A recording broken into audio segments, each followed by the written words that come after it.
Like to call this Wednesday, August 16th, 2023 meeting of the Recreation, Music, and Parks Commission to order. Clerk, can you please take roll call? Mary Ann Berticelli, Present. Cody Chisholm, Present. Stacy Earle, Present. Kate Greenspan, Present. Megan Kelly, here, Hannah Rosa Simmons, Here. Karen Now. Present. Great. Can we all now stand and say the Pledge of Allegiance?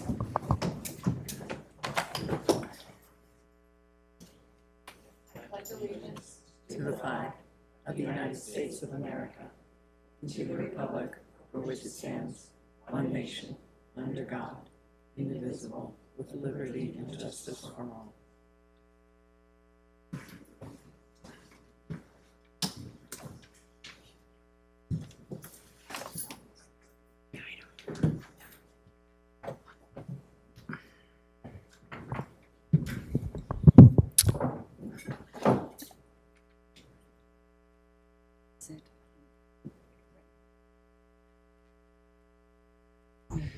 Okay.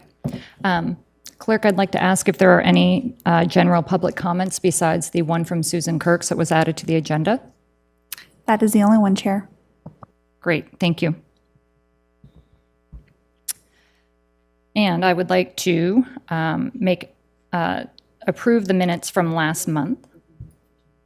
Oh, I'm sorry. I also need to open it up. You're right. Thank you. I'm a little off my game this evening, so excuse me. Are there any general public comments that do not have to do with our single agenda item for this evening? There are no general public comments. Great, thank you. So from there, I will go to agenda item number 1, which is approval of minutes from the July meeting on the 19th of 2023. Were there any comments or changes to the minutes, commissioners? No? Okay, do I have a motion to approve the minutes? I motion to approve the minutes from the July meeting. Right. I'll second that. All right, great, those are approved. So we are moving forward to item number 2. This is the Lucchese Park All-Weather Synthetic Turf Replacement Project. We're going to review, discuss, and provide city staff with a recommendation or replacement options for the Lucchese Park multi-use synthetic turf field. Drew is going to kick us off here. Thank you, Chair, and good evening, commissioners, staff, and community. I'm going to hand these over to you, if you mind passing them down to the chair. Thank you. Excited to be here tonight to present with staff a follow-up item that we brought to the commission back in May, which at that time was to discuss options for comparing the turf replacement at Lucchese Park. So tonight, we'll be walking the commissioner through a short recap of information presented as it relates to the playing fields. I'm going to ask our clerk to pull up the presentation at this time and share screen so you can follow along. In addition to some specific considerations about the field replacement tonight, really the meat of the presentation since we last discussed in May is a summary of findings from the outreach community engagement piece that we touched on a little bit in May, but really tonight is time to kind of bring it over, walk it through with the commission and answer any questions about that. So for that, I'll introduce the team here. We have Jessica Medina, our communications manager with this project and with several with the city. We also have Josh Minshall here with our Public Works and Utilities, senior civil engineer on this project, and then Mary White, also on our project team, civil engineer with the city. So all are available to answer questions, but it's going to be myself and Jessica walking you through this presentation. Okay, so tonight, again, we'll go through a short recap of information and present it as it relates to the playing fields in general, in addition to some specific considerations for the Lucchese turf field. We'll spend, again, most of the time handing over to Jessica to go through the community engagement and the feedback received up to this point. And also hear from user groups that's not just in our community survey, but a recap of kind of what we're hearing through the tabling events and information collected. We'll share some additional considerations that the commission expressed during the last discussion. So we'll kind of follow back and provide some supplemental information that this commission requested, as well as some financial revenues piece and kind of operational impacts. Then we'll share staff's recommendation for the Lucchese turf replacement project and discuss project next steps and timeline before we open it up to you all for questions, the community, public comment, and discussion.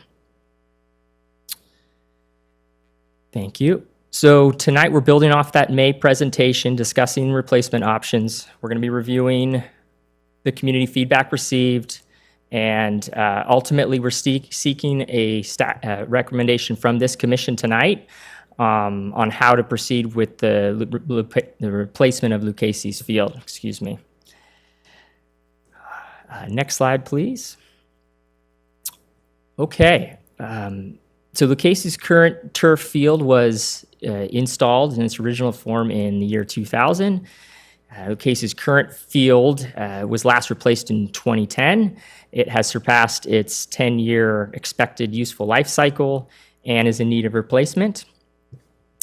Beyond the typical wear and tear, there are known drainage and compaction issues and less than desired presence of the crumb rubber as the field infill option, which we as a city and several communities are working towards replacing.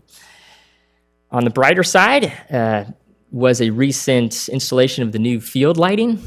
There's a pun in there.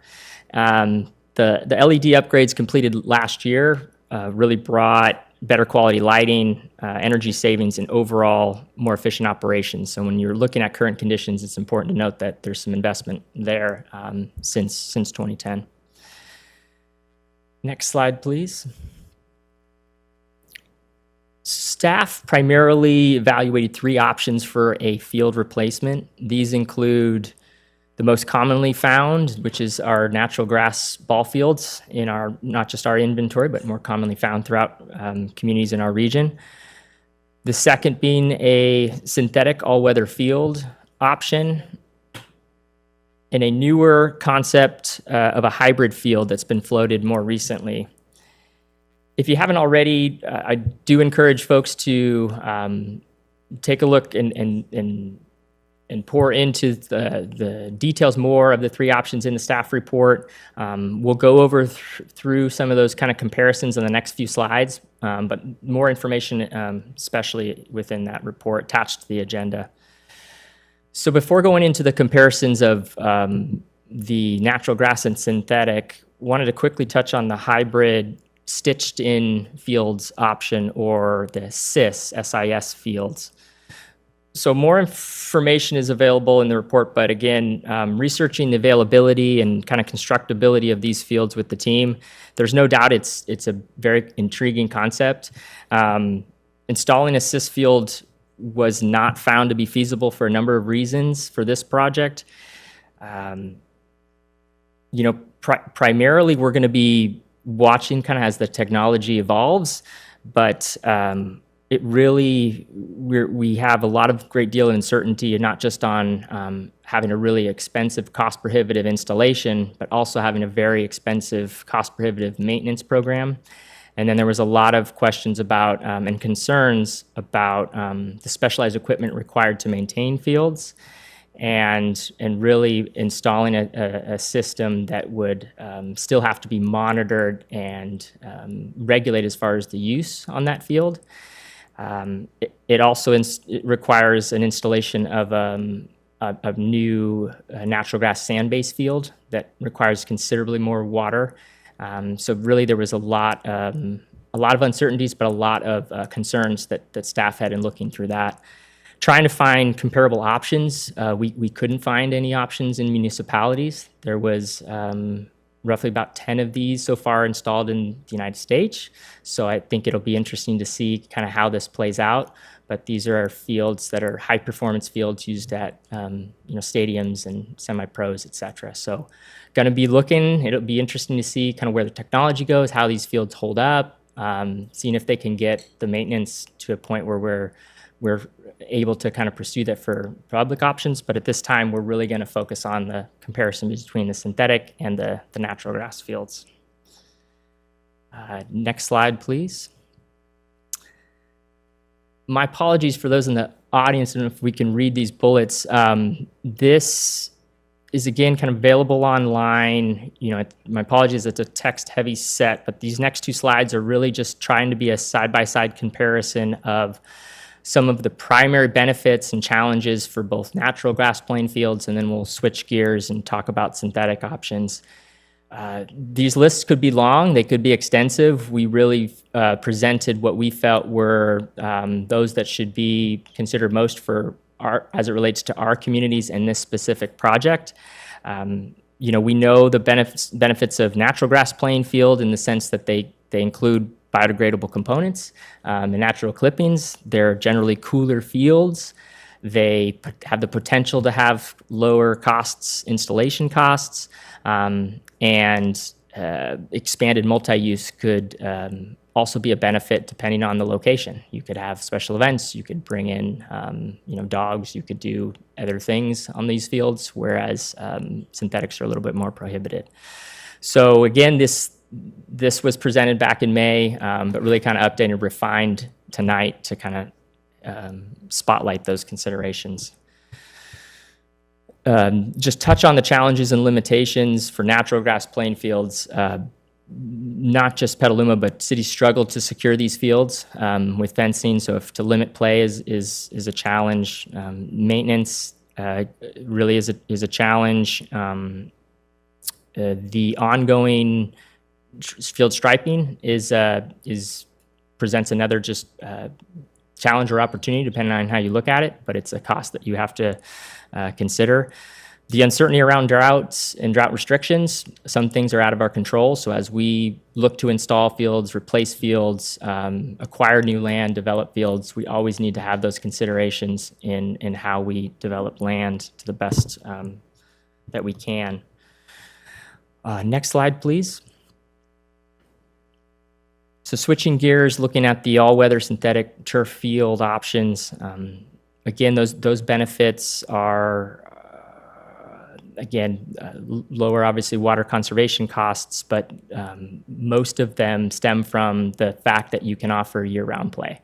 So your usership increases, the ability for cities to get more people on the fields. Generally, that's the biggest benefit of having these fields, as well as you're offering a consistent surface that's not plagued with the same level of maintenance constraints natural grass are, and more resilient to drought restrictions, et cetera. There are obvious and real challenges to synthetic fields as well. You have a pretty set life cycle. They offer about a 10-year warranty, and depending on how they're maintained, how they're kept, how they're used, we're seeing the fields reach roughly that warranty. But again, that is it's a definitive consideration. The shock pads, which we can talk about a little bit later, have a longer lifespan, but right now the 10-year is consistent across the industry for the turf itself. Other challenges, there are higher heat absorption on synthetic fields, especially those that aren't included with irrigation. The fibers themselves are made from plastic, a petroleum-based product, so trying to work within your community to limit the production of that in general is all of our responsibilities. There's limited scientific data on long-term synthetic turf field usage, and so there's a lot of questions from communities on where does the industry go, what types of studies there exist, and we're closely watching and we're paying close attention to how this is going and shaking out. And I believe I touched on the recycling and reusing in the industry is still in its early phases. There's options available, but those also come at costs. So those are come into all the considerations for your field and where and how and where do you get where it's most important to put these types of fields out there. Next question, please. Or sorry, next slide. So I'll take a brief pause at this time, and we're going to switch gears and really bring you up to speed on the community engagement front. So for that, I'm going to introduce Jessica Medina, our communications manager, and walk you through our survey and outreach. Thank you. All right. Thanks, Drew. Hi, everybody. Thank you for having me here tonight. So I'm going to walk you through in the next few slides a little bit about what we've heard so far from the community. As you all know, we have a really engaged community here in Petaluma, and we're really grateful to everybody who has reached out and given input and feedback. And so far, the feedback has come from a variety of places. We gathered quite a bit from you commissioners when we spoke with you in May. We've also received public comments. We've received proactive outreach from the community, and we've also received feedback as a result of some of our community engagement efforts. Sorry, next slide, please. Next two slides, sorry about that. Okay, there we go. So some of the key concepts we've heard through that community feedback are, or key concepts that were mentioned are safe field conditions, health and environmental safety, year-round playability, park maintenance and resources required to maintain parks, the idea of Petaluma being innovative or employing industry-leading practices, and also equitable access. Next slide, please. So we've done a significant amount of community engagement around this project, and we actually decided to pause the project and focus solely on community engagement because we felt having this conversation with the community and understanding concerns and needs is so important, not just for this project, but because we have more projects coming along down the pipeline in this arena that underscored the importance to us of having these conversations now with the user groups. And our outreach focused on educating the community about the proposed replacement and also inviting them to take our survey, to attend these RMPC meetings, and just have their voice heard. We really wanted people to come to the table and share with us what they were thinking. Next slide, please. These are some examples of what our outreach materials looked like. We placed signs not only at Lucchese Field, but also at the Petaluma Community Sports Fields with QR codes that led to the project website. We had an online survey, which I'll get into a little bit in a minute, and some handouts and some other materials. Next slide, please. Okay. So our survey ran from April through July, and we received over 500 responses from the community, 506 in total. 494 of those were in English and 12 in Spanish. What we found was the responses were very closely aligned between the English and Spanish respondents. I'm going to review some of our key findings, and then these are our key findings that we pulled out for the purpose of this presentation, but we also have the full list of questions and all the responses available to review. They'll be on the project webpage, and they were also given as an attachment to the staff report that you all received. So the first question, we wanted to know who was taking the survey, and we asked people to identify themselves. I am a 55.9% of the English survey respondents identified themselves as parents of players, while 22.1% identified as players themselves. In the Spanish version, 91.7% identified as parents of players, with 8.3% identifying as players. Next slide, please. The age of the players. So we saw a good representation of all ages. In the English survey, 40.1% of players identified as between ages 12 through 18, 24.7 ages 8 to 11, and 20.6 age 19 and over. In the Spanish survey, 50% identified as between ages 12 to 18, 41.7% ages 8 to 11, and 8.3% age 19 and over. Next slide. Thank you. We asked, how do you participate in field sports? Nearly 70% of English respondents and 91.7% of Spanish respondents answered they participate in field sports through a club or organization. So that was very telling in who was taking the survey. Next slide, please. We asked, what time of year do you want to use the playing fields? 78.5% of English respondents and 83.3% of Spanish let us know they would like to use the field all year long. Next slide, please. And then, which type of field do you prefer to play on? 60.8% of English respondents and 58.3% of Spanish said they prefer synthetic turf, compared to 23.4% and 16.7% English to Spanish, respectively, stated they preferred natural grass. Next slide, please. So overall, some of our main takeaways from the survey were that people wanted year-round access, they preferred synthetic turf, and that this is really a multi-generational park. And we'll be, as I said, presenting all the results from the community survey on the project webpage, and that's cityofpetaluma.org/Lucchese Field. And I think that's it from me. All right. Thank you, Jessica. Thank you. So as we evaluate the field replacement project, specifically at Lucchese Park, we're looking through the lens of safety. We're looking through the lens of equity use. That means who's using the field, but also the intended uses of the field. We're looking at the environment, and we're considering maintenance.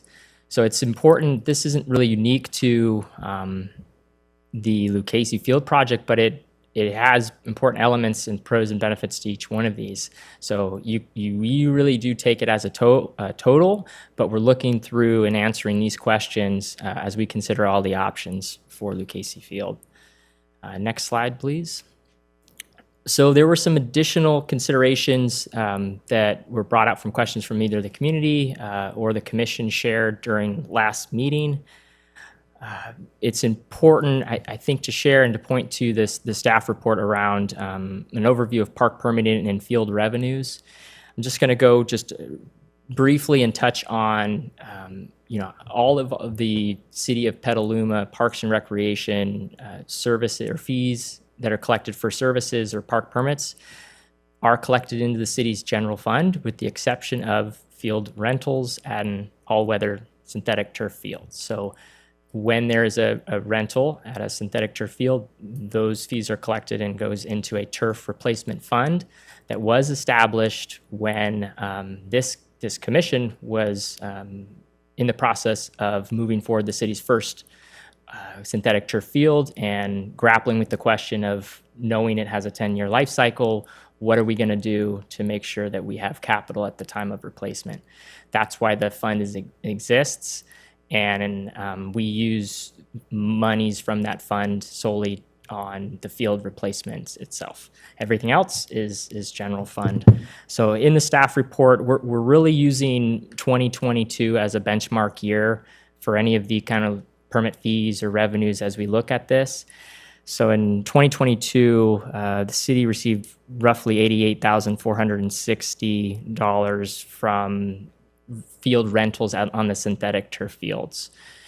Again, the years prior with the pandemic, those fluctuate, but generally that will give you kind of a sense of about 20,000, give or take, per field per year is about what revenues we were collecting most recently. By comparison, the available hours of natural grass fields, there are no natural grass fields that are lit. And so that, combined with closing them seasonally, they have far less hours of rent. We have the competition to keep local user groups on local playing fields outpace the availability of hours on natural fields. So what that means is you just have a lot less of rentable hours on those natural grass fields. So the total revenues collected from hourly rental fields on natural grass ball fields were $2,376. So, that really is a reflection of not necessarily just use on those natural grass fields, but really that they're not paying or not bringing outside or non-resident youth or adults that are reserving a lot of time on natural grass ball fields because there's not that much time available. Now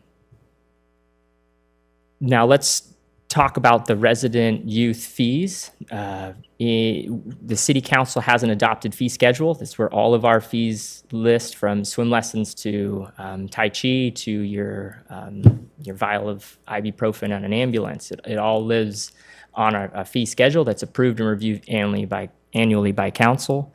In our fee schedule, we have a per registration youth league fee.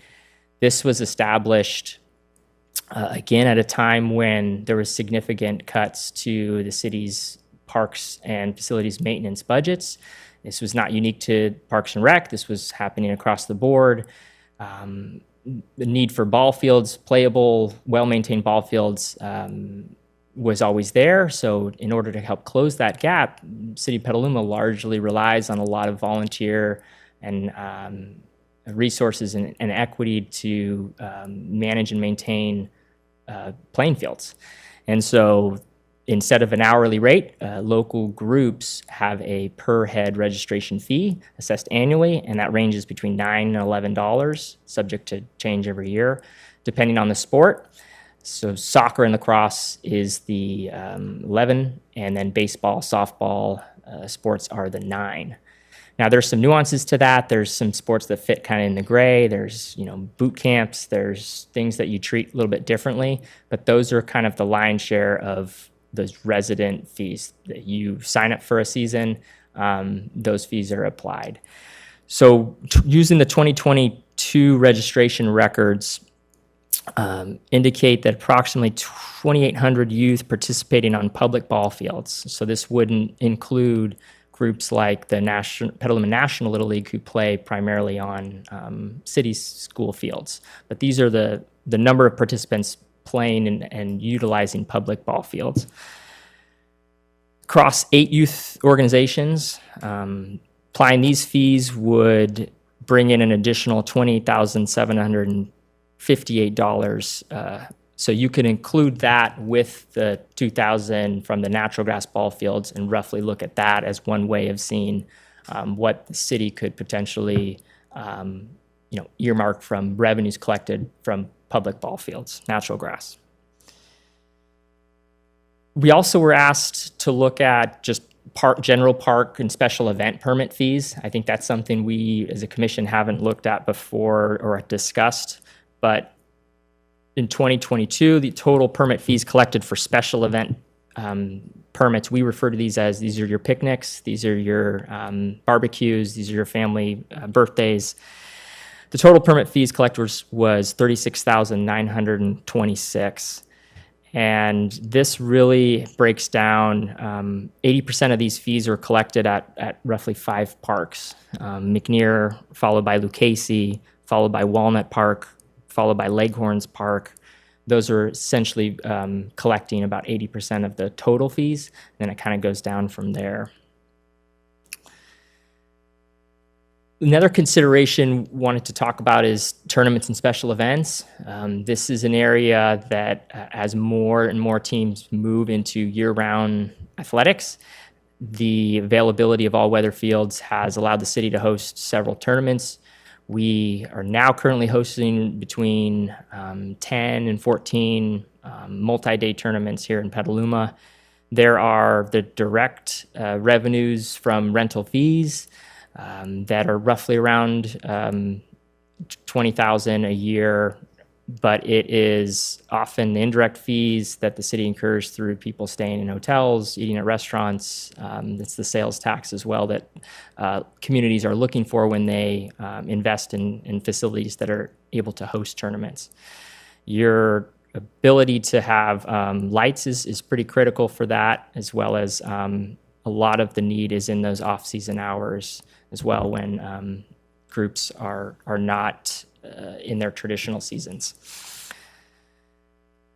Considerations for staffing levels to support a turf maintenance program was talked about again. A lot of there's a section in the staff report that talks about some of the city's challenges since the most significant cuts in 2008. It's something this commission has talked about and hears about often, but it remains a challenge to maintain natural grass fields here in Petaluma with the expansive soils, but also at our current staffing levels and some factors outside our control. Really proud of the investment that the city is making. I think we're on a great trajectory to invest year after year more in parks maintenance, including this past year. That saw some pretty exciting increases, but again, we're doing some catch up since 2012 when we kind of hit bottom, and we're still about 4 parks maintenance staff below where we were in 2006. So some of the equity with maintenance as it relates to the turf program is we have a lot of needs as well. Managing tree canopy for one. We've got increases in kind of debris and trash, responsibilities. We've got a lot of irrigation now as aging infrastructures in cities our size. So these are all things that we can't ignore, and we can't silo our maintenance to a turf program. We really have to look at the whole picture and continue to work and build on the momentum to build a maintenance program that, regardless of what happens with this field, we've got nearly 24 ball fields that we care about, and we need to see us continue to make investments year after year to put more into our natural gas program. Next slide, please. So with that, I'm going to bring this to a recommendation in front of you. Considering the lenses we talked about, staff is recommending removal of the existing turf material and crumb rubber infill at Lucchese Park and replacing it with a new all-weather synthetic turf system, including a shock pad and biodegradable infill specified to meet the highest degree of standards for durability, player safety, and environmental sustainability sourced materials available. So that was a mouthful, but really wanted to put that all in front of you, that going through this process, and really want to thank everybody that's here showing up tonight, but also the hundreds of people that took the time to respond to the survey, continue to stay engaged on this, signing up to receive input or follow this project. It's really heartening to see.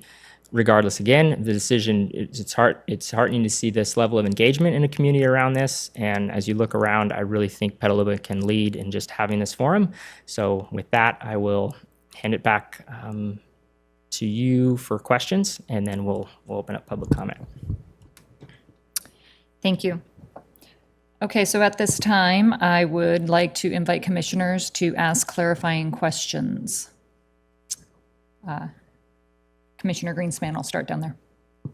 Thank you. The special events fees, that $36,000, that goes back into the city fund or specifically parks? Yes, correct. All goes back into the city's general fund. We collect the fees for services for parks, so it's kind of tracked through our general ledgers, but all of the services outside of the Lucchese turf rental fees go back to the city's general fund. Thank you. Commissioner Rizzo Simmons? Thank you. I had a question about the turf rental fees of $88,000, a little over. It says hourly rental fees, so are we including the clubs that are renting those fields as well as camps, et cetera? Is it all lumped into one, or is this just what you're getting off of camps? And because the organizations, they go in for the season, right? So it's not really an hourly rental. Yeah, I appreciate the opportunity to clarify. This does not include the resident youth leagues. This is just the hourly fees that are charged to non-resident youth, Okay. or resident adult or non-resident adult. So this is everyone but the kind of 8 in-house leagues. Is North Coast considered an in-house league, or is that an outside resident league? Correct. Well, I think in North Coast's case, they're technically under the PYSL umbrella, so we'll consider North Coast PYSL's numbers would be their, we would be applying the per head fee for all those participants and charging them annually. Now, there's some exception around tournaments.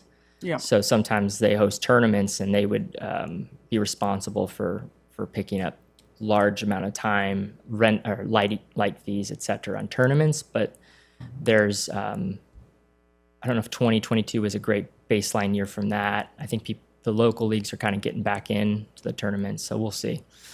So this is basically money coming from tournaments, camps, that sort of revenue? I'm just trying to figure out who else is renting turf fields. Yeah, non-resident youth and adults. Okay. Yeah. Thank you.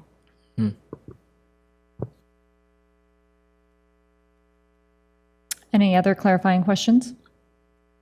No. I did have a clarifying question that I emailed Drew, and I think I'll just add this because he did get back to me. I had asked about what were the additional upgrades that were mentioned in the staff report, and so that, and what were those costs. And so I had asked about the shock pad material. That's $195,000. But there's also ADA improvements, and then all of the drainage work. A question that I had, the project cost to renew this if turf was done is $1.67 million. And then the funds available are basically 1.3. So how is that gap closed, and was that accounted for in this budget?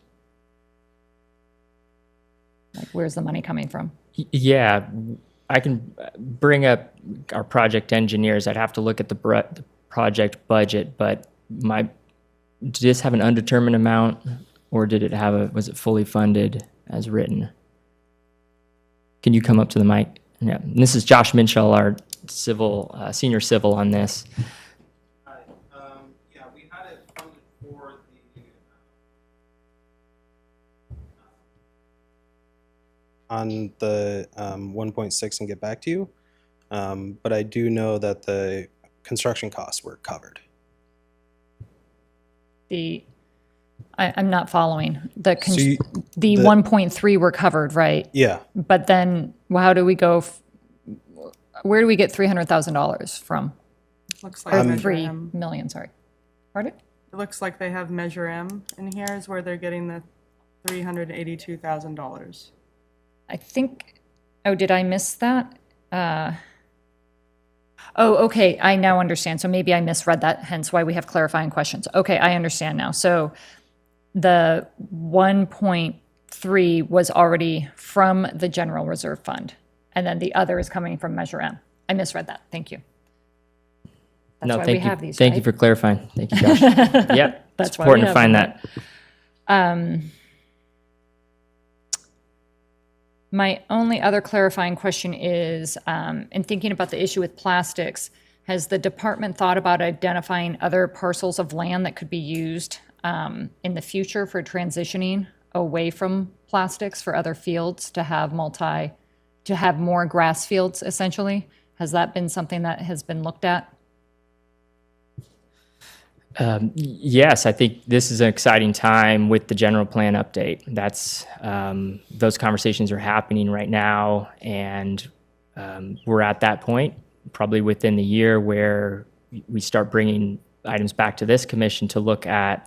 Since the 2025 general plan, which was essentially adopted around 2008, which land was dedicated for parks, of those parks which were acquired, which were developed, and for what reasons and what purposes. So at that point, that's the time to have those conversations. I can't tell you that there was any park that comes to mind that has ball fields dedicated for the land outside of finishing the phase 3 at the community sports fields. Phase 2 currently in construction with the dedicated all-season baseball, but phase 3 includes 2 more ball fields, a softball, a baseball, and then a multi-use area in between. And those are, I believe, the only that exist right now that are in the inventory yet to be designed or funded or constructed. Okay. Yep. I think I take that as a no then. There are no other parcel that is intended to be developed for ball fields at this time, Yeah. but it's really up to the general plan process to have those conversations with the community and see what's available and what makes sense and where the community wants to go. Great. I think that's important because then it allows the community to put that on their radar for those meetings that happen. Thank you. Yep. Okay, so any other clarifying questions? We're done, right? Nothing popped up? Okay, wonderful. So at this time, we have public comment. I know that I have some public comments, and I have another one coming.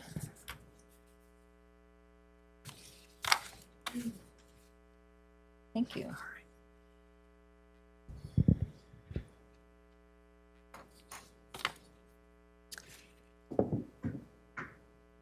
And clerk, do you want to describe the comment process, and then I'll move forward with the guests? Yes. Thanks. During general public comment, the public is invited to make comments on items of public interest that are within the City Council's subject matter jurisdiction and are not listed on the current agenda. Member of the public attending online or by phone should do as follows if they wish to make a comment.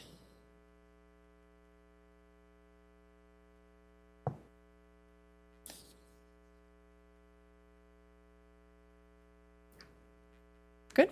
Okay. So I'll go through my list of cards. What I'll do is I'll call the first one up and then the person following so that you can be seated in the front row ready to speak. The first card that I have is Bob Cipolla. Hopefully I said your name right. The next card I have is Taryn Obaid. 3 minutes. Okay. As a retired general contractor, just recently, just today, heard about the costs that are suggested for this. And my experience in the 40 years I was a general contractor is things always cost more than what the original estimates are, and that contingencies should be included in the costs. As well as, I'm wondering, is the removal of the existing field and the subcomponents, the infill, the other, is that included in the cost of this? And is the cost of removing, if you go plastic grass again, is it included in this cost as well, what the price will be 10 years from now? I think it should be. So since 1964, we've been calling it chemgrass, we've been calling it astroturf, we've called it artificial turf, and now it's evolved into all-weather turf. I call it plastic grass because that's what it is. And at first it seemed like a good idea. Doesn't need water to grow, doesn't need mowing, doesn't get muddy in winter, all good things. But it does kill everything beneath it. It kills the soil life, it kills worms, bugs, all living organisms beneath it. And it creates incredible heat islands. I personally have gone around Sonoma County and measured some of the temperature differences. And I was in Petaluma on a 96-degree ambient temperature day. And the East Washington Park, or whatever the name of it is out there, the plastic grass was 162 degrees on that 96-degree day. The concrete walkways to get to the fields were 125 degrees, and the asphalt parking lots were 130 degrees. And on the same day around the city, I found no growing green grass field that was above 100 degrees. So you can imagine the effect of these heat islands, not just on where they are, but on the surrounding properties that they are on. I wanted to tell you that the plastic grass creates a huge waste product, and I've suggested the cost of removal and the cost of future removal are costs of this project. A 2-acre soccer carpet at 1 pound per square foot is 86,000 pounds or 43 tons, just the plastic carpet.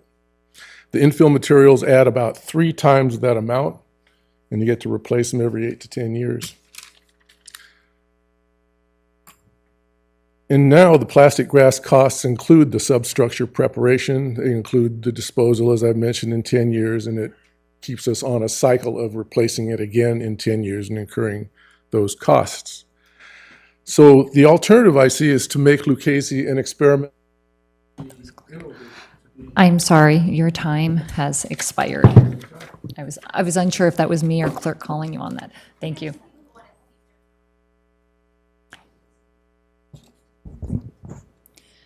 Okay, next up, we have Taryn Obabe. Following her will be Chris Rogers.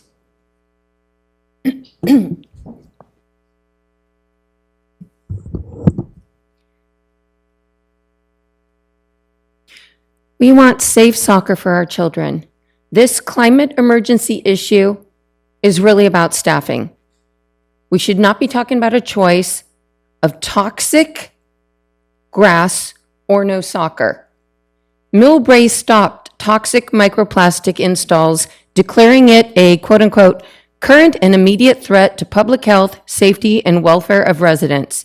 To be safe with soccer playing, we must unturn every stone and honestly examine our budgeting, our staffing, and our procedures, because the science and right now 3 pending laws up in Sacramento are mandating no more microplastic turf.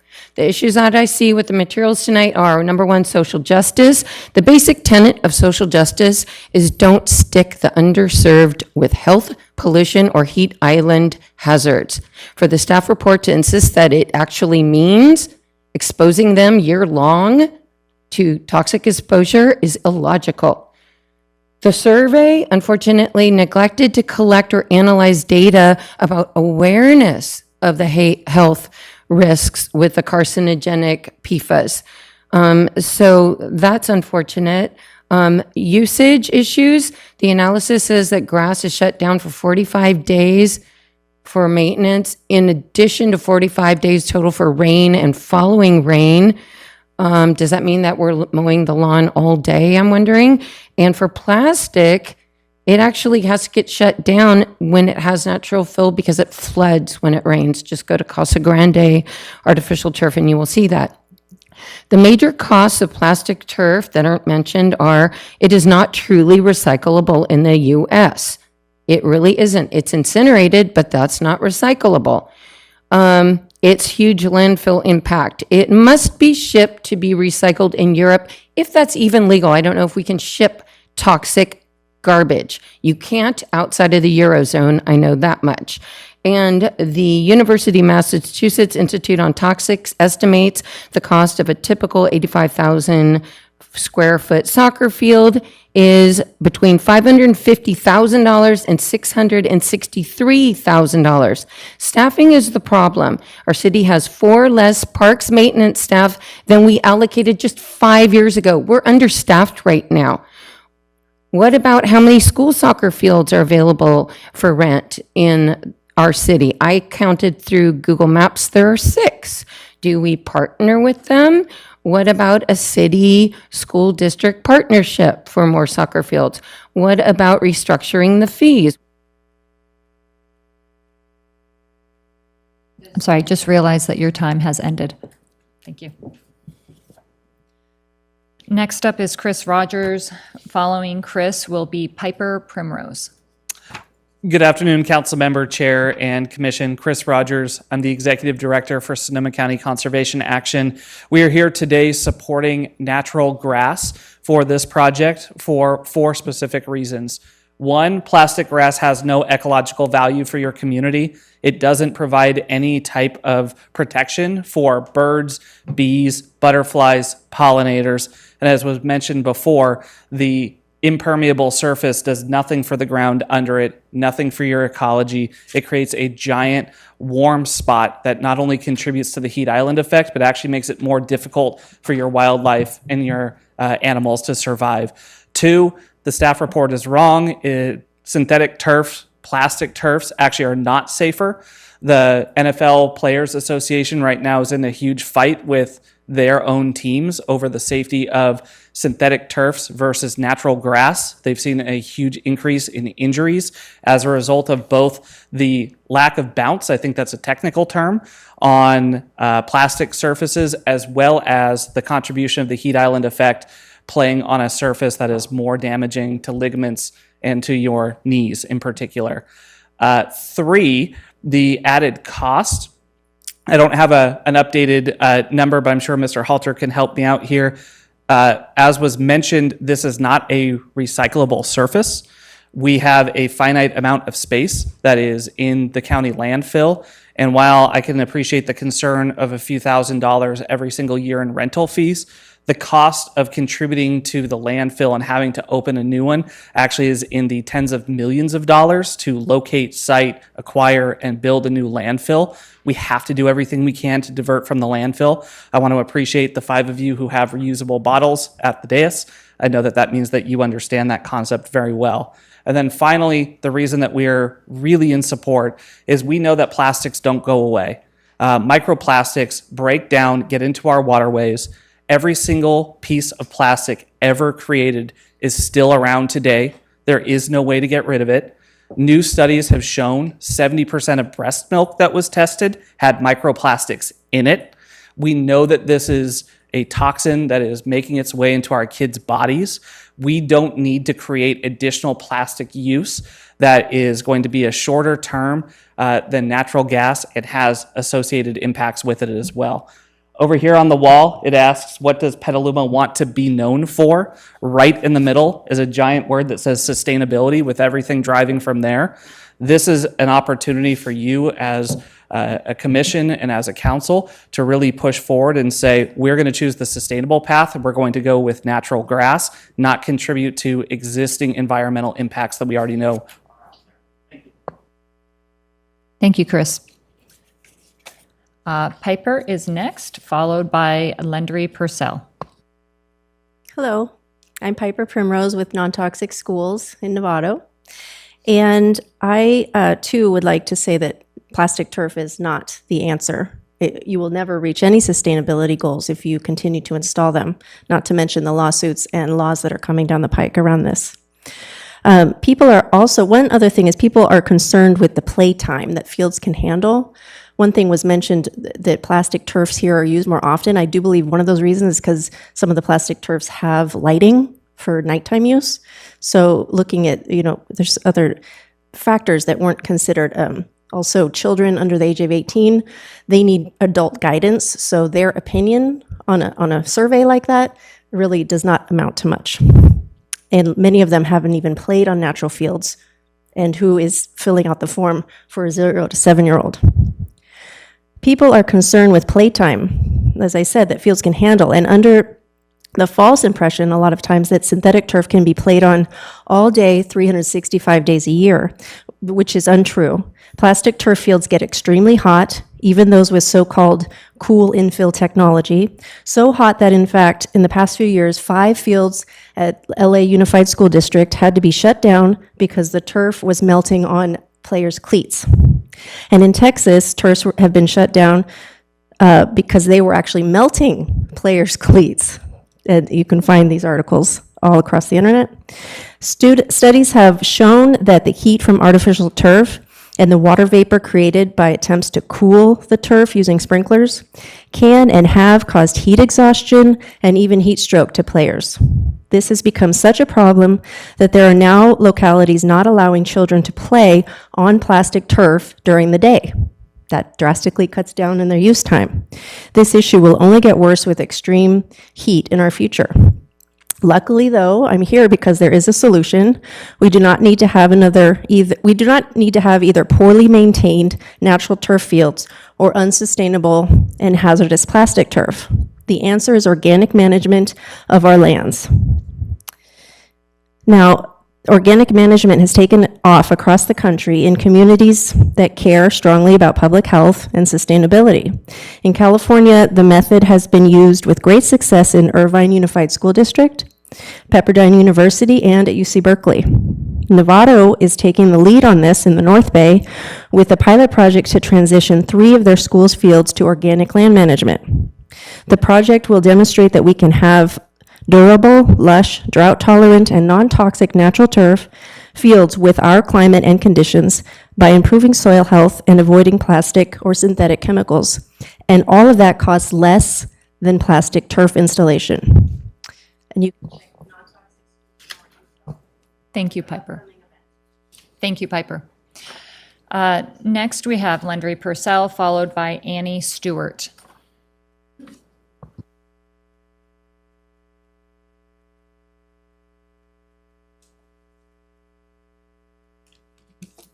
I just want to thank everyone here for your really thoughtful, just looking at everything. Thank you. I wanted to bring up some things. As a mom of a child with ADHD, post-COVID screens, I get it. Our kids need to play. They need play more than anything. So nobody here is saying we don't want kids out there playing.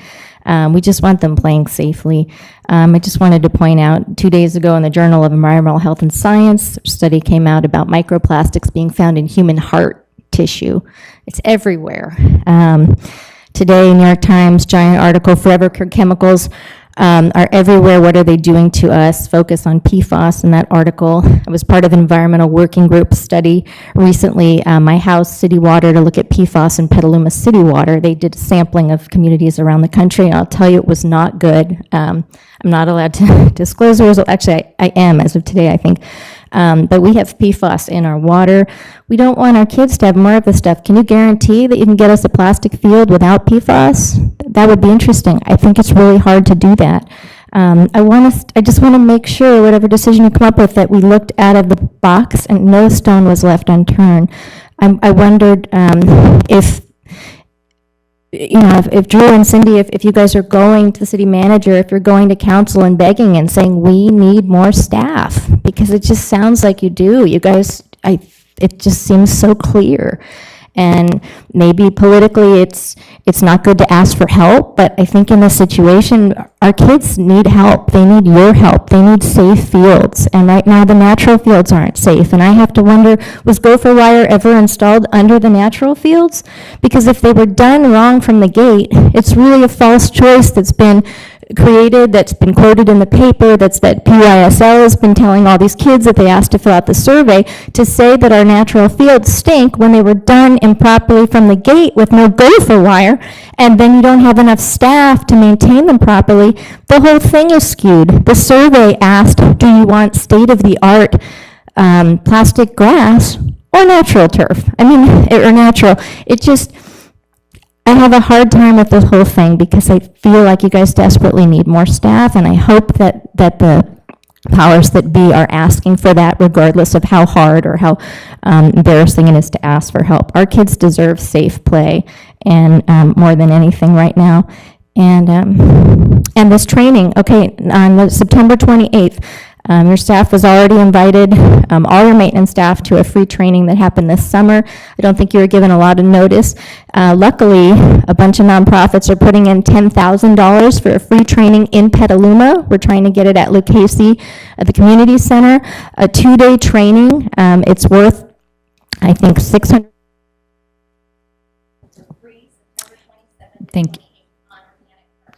Thank you, Landry. Annie Stewart, you are up next, followed by Dale Axelrod. Commissioners and staff, thank you for your commitment to this community and to the work that you do. My name is Annie Stewart, and I'm speaking on behalf of 350 Petaluma, a local climate organization, which is also an affiliate of a national organization called Beyond Plastics. But I want to start by acknowledging the passion that so many people here in our community feel about sports. I understand. I played sports as a kid. It was a big part of my life. And I know that parents, children, and other members of our community really do care about having access to safe sports fields.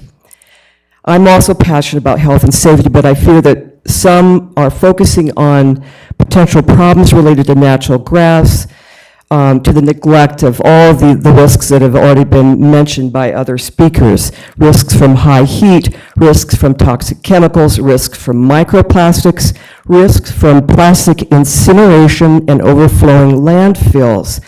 And what I'd like you to do is substitute the word risk for cost. There's been a lot of discussion about costs tonight.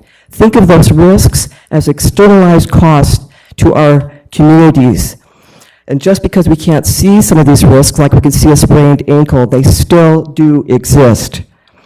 There's been discussion about how these are really plastic fields derived from a combination of chemicals and fossil fuels. I think many people don't make that connection, that this is another example, and that these kinds of things that are made up of plastics are not only contributing to environmental pollution, but also to the climate crisis. And these are crises that our young people who are going to be playing on these fields are inheriting because of my generation's lack of action. And, as has been mentioned before, they're crises that hit communities of color and low-income communities at a disproportionate rate. It's past time we found a safe and healthy alternative. And I do believe if everyone had access to all of the facts, and that we put, some political will behind getting the money that we need to do this well, that we could, I firmly believe that we can find common ground on this. I just want to end with a quote from Diana Conway, who is president of Safe, Healthy Playing Fields. Some of you may have heard this. She says, "I like to compare synthetic turf to a bad relationship.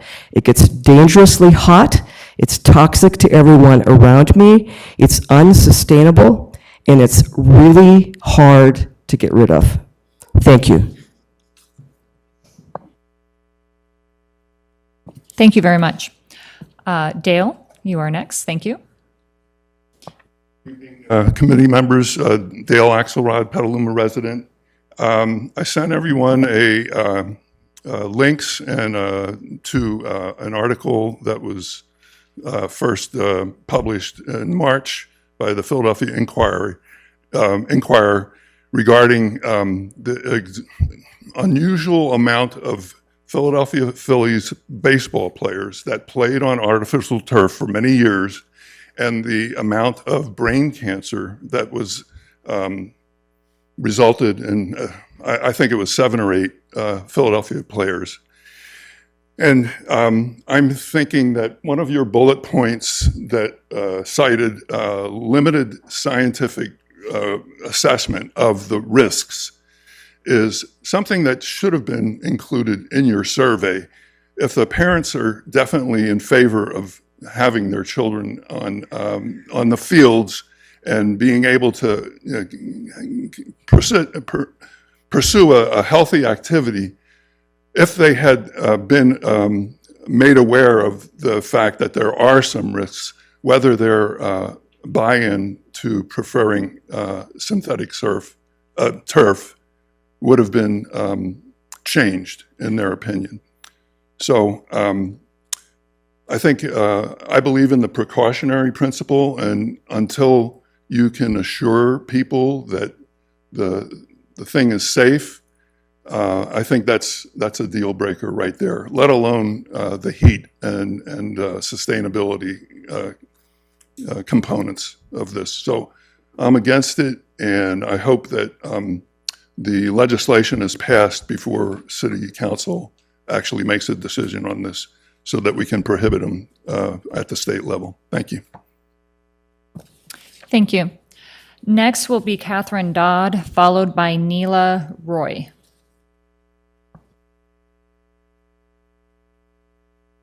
Good evening, City Council members and staff.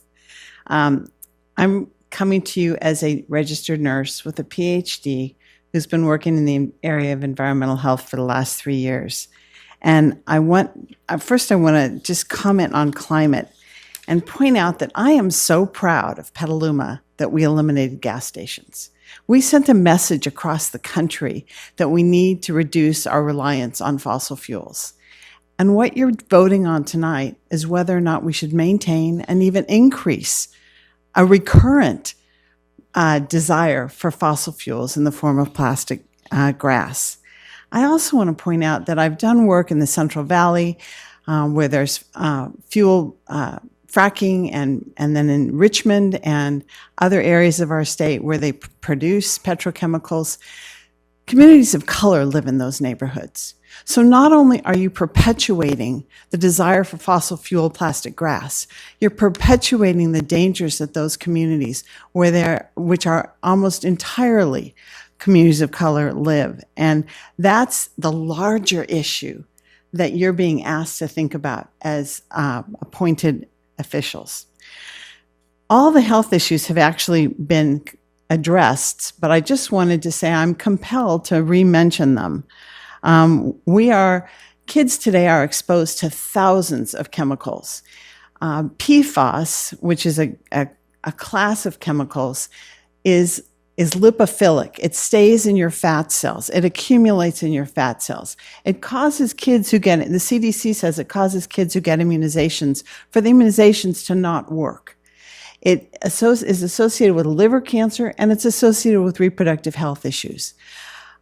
We are exposing kids to this chemical when they play on plastic grass, because every time you play, the grass breaks a little, it turns into dust, and it's either a microplastic or those dust from the PFAS kids are exposed to. When they play hard, they inhale, and they inhale a lot of it.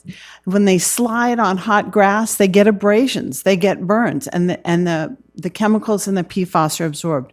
I'm pleased that you researched what other kinds of infill you could have, but there is no research on the organic alternatives, on what chemicals are used to hold them together. There is no research on how long they stay buoyant. And the increasing numbers of injuries in terms of brain injuries that we're seeing with kids hitting over and over again, whether it's on a football field or a soccer field, that's cumulative. We know, the science shows that results in brain damage. So you have a scientific... I'm sorry, Catherine. Your time is finished. Thank you. Thank you. Next is Neela Roy, followed by, I should put my glasses on, Kaushik Roy.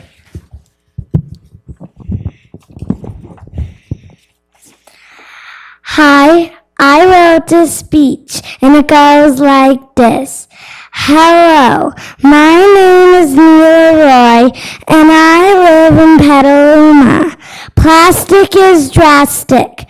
As someone who cares about the earth and environment, I want you to know that every piece of plastic that's ever been created still exists because plastics don't decompose. Did you know that this July 16th, when it was 90 degrees outside, local residents using an infrared thermometer found Santa Rosa High School's plastic grass to be 160 degrees. In Petaluma's Lucchese Park, the plastic grass was found to be 171 degrees. If we don't take care of the environment, the earth can't take care of us. Guess what? Microplastics are found in food, rain, mountain peaks, the ocean floor, air, human organs, wildlife, placentas, breast milk. In other words, microplastics are everywhere. And we've got to do something about these plastic grass turf fields. A 2-acre soccer field creates 87,000 pounds of plastic landfill. One plastic grass field is the same as 46 3.6 million straws, 3.2 million plastic bags, and more than 2 million plastic bottles. This is not okay. I think this is unacceptable, and I hope you do too. Thank you. As someone who plays soccer at Lucchese, I hope you reconsider the ways you're taking care of the earth. Please Mom, what's the word again? Oh, sorry. What's the word?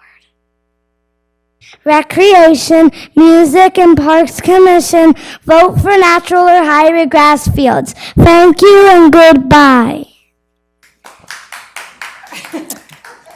Thank you, Neela. Thank you. It was very nice to hear from someone under 18 this evening. We appreciate it. Kaushik Roy, please.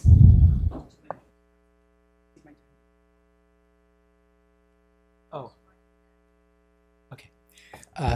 I'll pass. Kaushik Roy, thank you. Okay, thank you. Do we have any other public comments?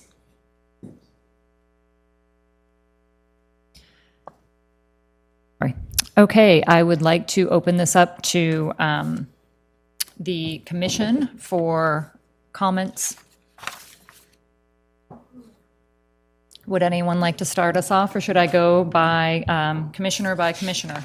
Can I ask a clarifying question? Of course. Okay, so back in May, I got there was a little confusing points there with public comment in terms of the removal, because I thought the removal was to Oregon, Washington, and there was a safe spot to remove it to. And I'm also wondering if it's included in the costs. So repeat the question, is the cost of recycling included in the cost? Is that what the question? Isn't there a safe place for recycling the material? I thought that was deemed in May that there was a safe place in Oregon or something. And then is it also included in the costs? Yeah, we know there's two different parts to that. We know this is an area that we think we can explore one in Oregon as a recyclable plant as a feasible option, but we're also looking at two things: with the carpet itself and then the infill. And there's a company in Roanoke Park actually that we're talking to recycling. We're doing our best in our diligence to find how, if any, we can recycle versus what the industry standard had been up to recently, which is find reuse purposes. And so we know where our community wants to go and is heading, and that's for us to explore our diligence on recyclability. And for now, the closest recycling we found was a plant in Oregon, and that's where we are today. But these conversations are happening real time. And is that included in the cost, or is that an additional cost? I'll look to Josh. It's included? Okay, included thank you. for recycle, yeah. I also had a few clarifying questions, if that's all right. Go ahead. I would also like to know if gopher wire was ever installed in any of the grass fields in Petaluma. Say it one more time. I'm sorry. I can kind of hear you, but in the mic. Yeah. Was gopher wire ever installed on any of the grass fields in Petaluma? So gopher wire that I can speak to, I know was recently installed in the yet to open park that was part of the riverfront development. There are some examples. Regional parks recently transitioned to park. They're piling out one at Regal Ranch with gopher wire. There's not like a silver bullet. It's something that we're should consider anytime that you're replacing a turf field. You should be looking at installing gopher in areas like this. But to my knowledge, the only one in Petaluma that's installed on a public field is the one Park. yet to be open at River Park. None of the plain fields have any preventative underneath them when they were installed? Besides the field that's not open to the public yet. Yeah, you want to speak to this, Cindy? I was say not to my knowledge, because my staff and I have talked about it, because most of our fields are older. So in all honesty, we just haven't taken them down to the point where we do maintenance where we restore the field. And if we did, we'd lay some kind of gopher wire. There's some other methodologies like county parks are using that we'd look at, because we know the gophers are an issue in our playing fields. But no, Hannah, not as far as I know. Thank you. And then I had just a few more clarifying questions. Have we been aerating the fields, especially with PYSL kicking off on Saturday? Those We fields have, are going to be. can everyone speak a little louder on their mics, please? Yes. I guess my mic is low today. Have we been aerating our fields? So, Hannah, unfortunately, we have not been able to aerate our fields only because our tractor has not come yet. It's not Okay. slated to come until September. We've tried to rent the Kubota tractor, but locally, there's nowhere close by that's had one in stock. Crew is checking constantly to see if one comes available, and as soon as it does, we get it back on that maintenance schedule. Great, thank you. And just one more question. I was wondering, I'm not an engineer or anything, but is there a way to build like a substructure like you do for a synthetic turf field and do that with grass, where you're building, like obviously you're going to have to build it up higher because you're going to need more dirt and everything, but as a way to eliminate gophers and the adobe cracks that we see on the east side of town? Like, is that something that's ever done anywhere? With the Adobe, in my experience, no, not really. The Adobe, you can take the soil out and you can bring in different soil. That's really the methodology that I've seen used. And I've worked with natural turf playing fields in Sonoma County, both around Park and here, which have the Adobe clay soil. And I've never seen it where you just leave the Adobe clay soil, kind of put a layer. What you do is you take out and excavate everything that's the clay and then replace it if you're going to go that route. Yeah. Thank you. I do have one clarifying question as well, and that was just in reference. It came up twice. It came up both by Taryn in her public comment and then her written public comment about staffing. And I just wanted to clarify the staffing ratios in the last, I think, 5 years. Yeah, happy to. So just a high level, I don't have the staffing year by year budget forecast, but since the bottom of the park maintenance staffing level was his full-time employees from 2006 was 14. We hit bottom in 2012 with 7. And since then, we've been making incremental progress very slowly. There'll be a year or two that goes by with status quo staffing level. Then we'll be approved for a position. I would say in the last 3 years, we've been approved for 2 full-time positions. And then we've been able to add some part-time seasonal staff as well, thanks to, in large part, to Measure M and some local investments in park. So I think we're at right now 10 park employees fully funded. 9, I think, are actually filled. And I think we're going to welcome 1 new parks maintenance worker next month that we're really excited about. And I think that'll bring us up to a 10. Cindy, you want to check my back of the math? Does that sound right? That's correct. Great, thank you. Does anyone have any more clarifying questions before we go on to comment? Yeah, just wanted to follow up. So at 10 full-time staff, you are approximately, say, 30% below needed staffing levels? I think one of the things I would tell you there is when you go back to the staffing levels that we had back in 2008, 2009, when those cuts were made, we also had less acreage and less parks. So that's kind of the trade-off. That's what I was going to say. So you're staying. You don't have any less to take care of at this point, right? Right. So we have more to take care of and less staff. So that percentage difference, it should increase in the needs. Okay. Thank you. Thank you. Okay, let's go with Commissioner comments. I think I'll start again in a row. So Commissioner Greenspan, you're up. Thank you. Always get to start on this end. All right. I recognize the need for year-round play, and I recognize that recreation is so important, critical, especially for youth in Petaluma, anywhere. I also understand Petalumans, residents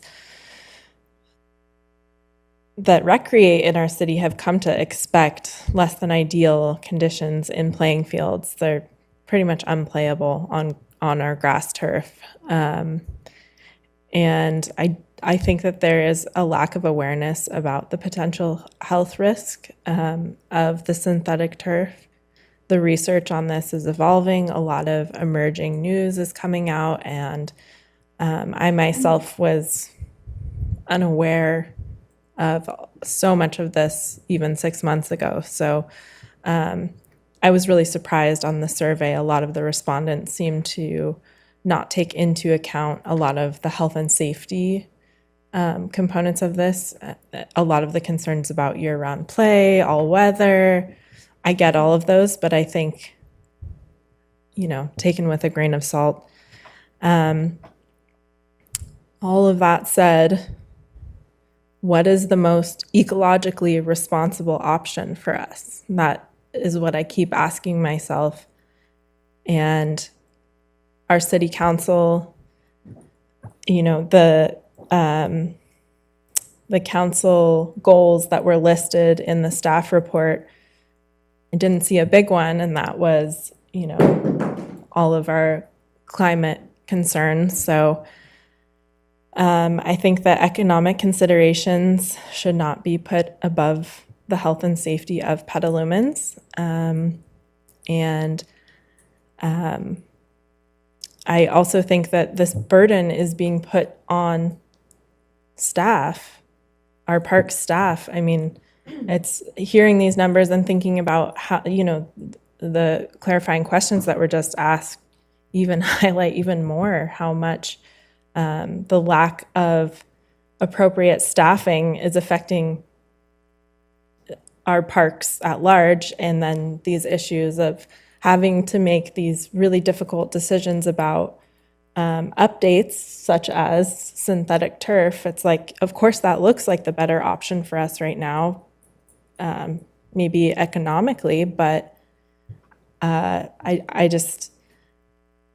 personally can't support the synthetic turf being put in at the cost of all of the environmental and health impacts. And I think that's all that I have to say, except for I really do want to thank staff for, the robust outreach and also including all of the information on, especially the SIS. I know one of my back in May, I wanted to know more about, okay, have we looked at all of these other options, the hybrid options? And so I'm really glad to see that that was included in the report and, you went outside of and really took what we were saying. So I really appreciate that.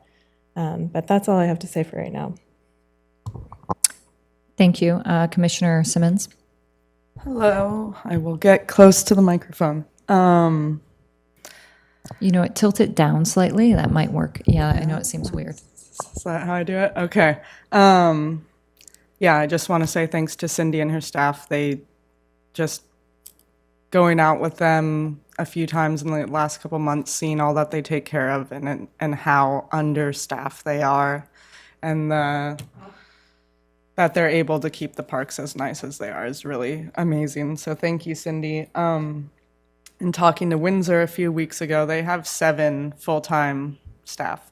Windsor has a population of 25,000 people. We're over 60,000 here in Petaluma. If city council is really serious about these goals that they set, then they need to put the money, where it belongs, because then we're left in this position of not being able to do anything because there's no money. Okay. I was out at Bond Park today, checking out the fields, hoping that dirt had been dropped off by PYSL so I could start filling the cracks in Adobe before my 6 and 7-year-old girls go out and play soccer on Saturday and hopefully don't break a knee. It's the fact that those fields are lined is appalling.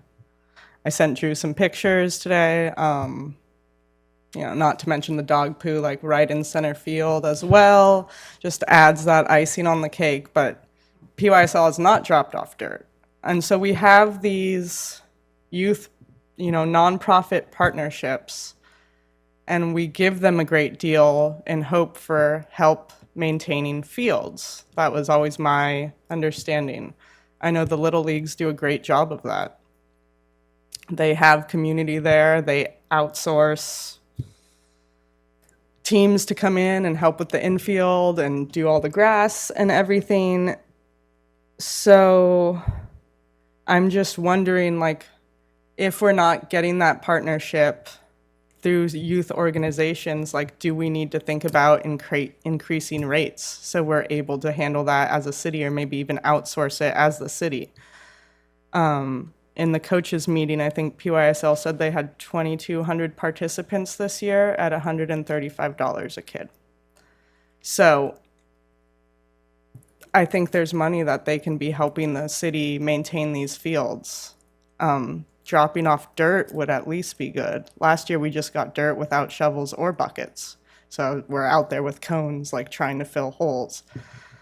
So I just don't know if there needs to be, you know, a different agreement with leagues. I know PGSA does a really great job of maintaining Wiseman and Leghorn for their softball. And, you know, I think there is also more of that community in baseball and softball where people it's a smaller organization, people can come together better.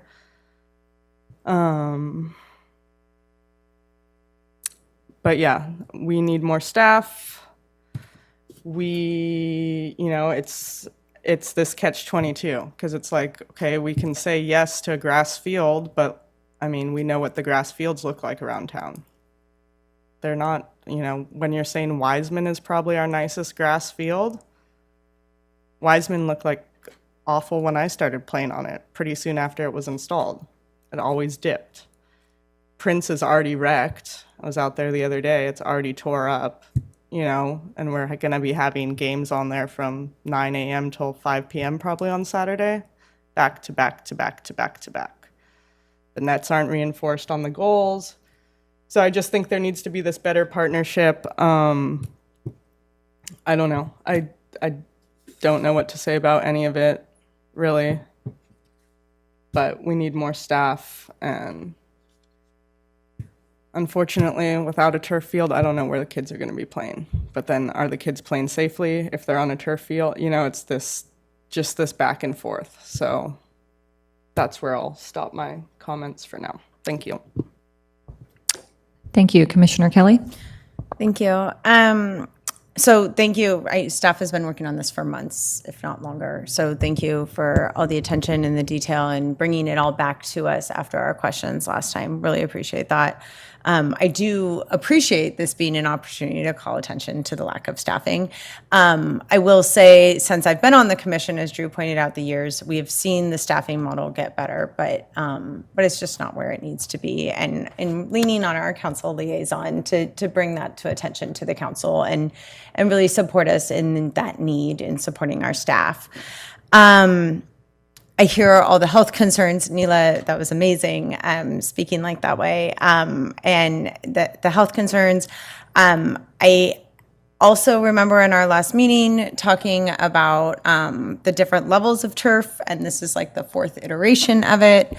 And so some of those I would question, you know, the Phillies, for instance. Is that recent? Is that from that first iteration? Those kind of examples. I'm curious where we are with this new level of turf and what that means, and maybe we just don't know yet, which is also scary. These are our children out on the field. The other thing about the last meeting was talking about injuries. So a lot came up about injuries on turf today, but also injuries on grass. And as Hannah was alluding to, you know, when I had my 4-year-old out on Bond playing soccer with kinder kicks and just falling in the holes, I don't know how kids don't get more hurt out there with the current way that things are. I'm also struggling, I think, kind of in the same way that Hannah is, of, you know, kids playing and then the long-term repercussions and whatnot. I spoke with a lot of soccer families through this process, and it was hands down, even with, you know, countering things that they were saying, they all want turf. They all play on turf when they leave Petaluma. They want Petaluma to be a place full of turf so that they can have more playing hours, so that their kids have more opportunities and whatnot. So I am really struggling with this one. Thank you. Commissioner Botticelli.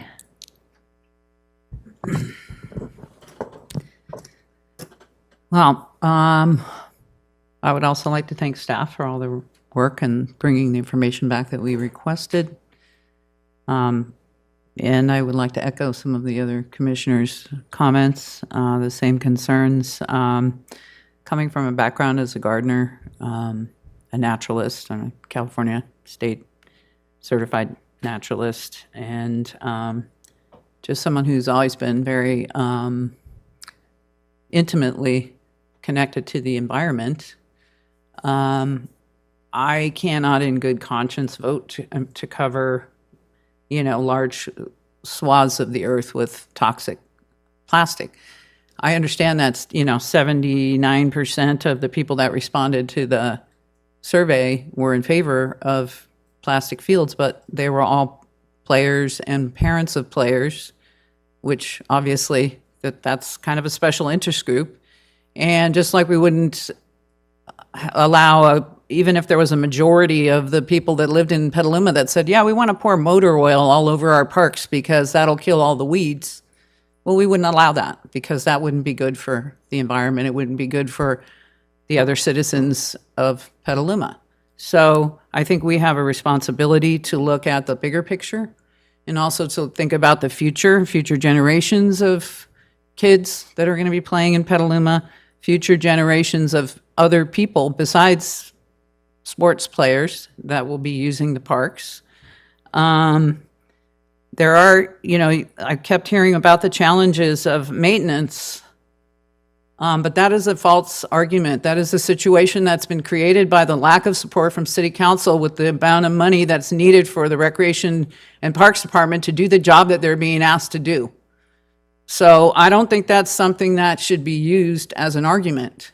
That is a false dichotomy that's been created by the lack of support for the budget that the Parks Department needs.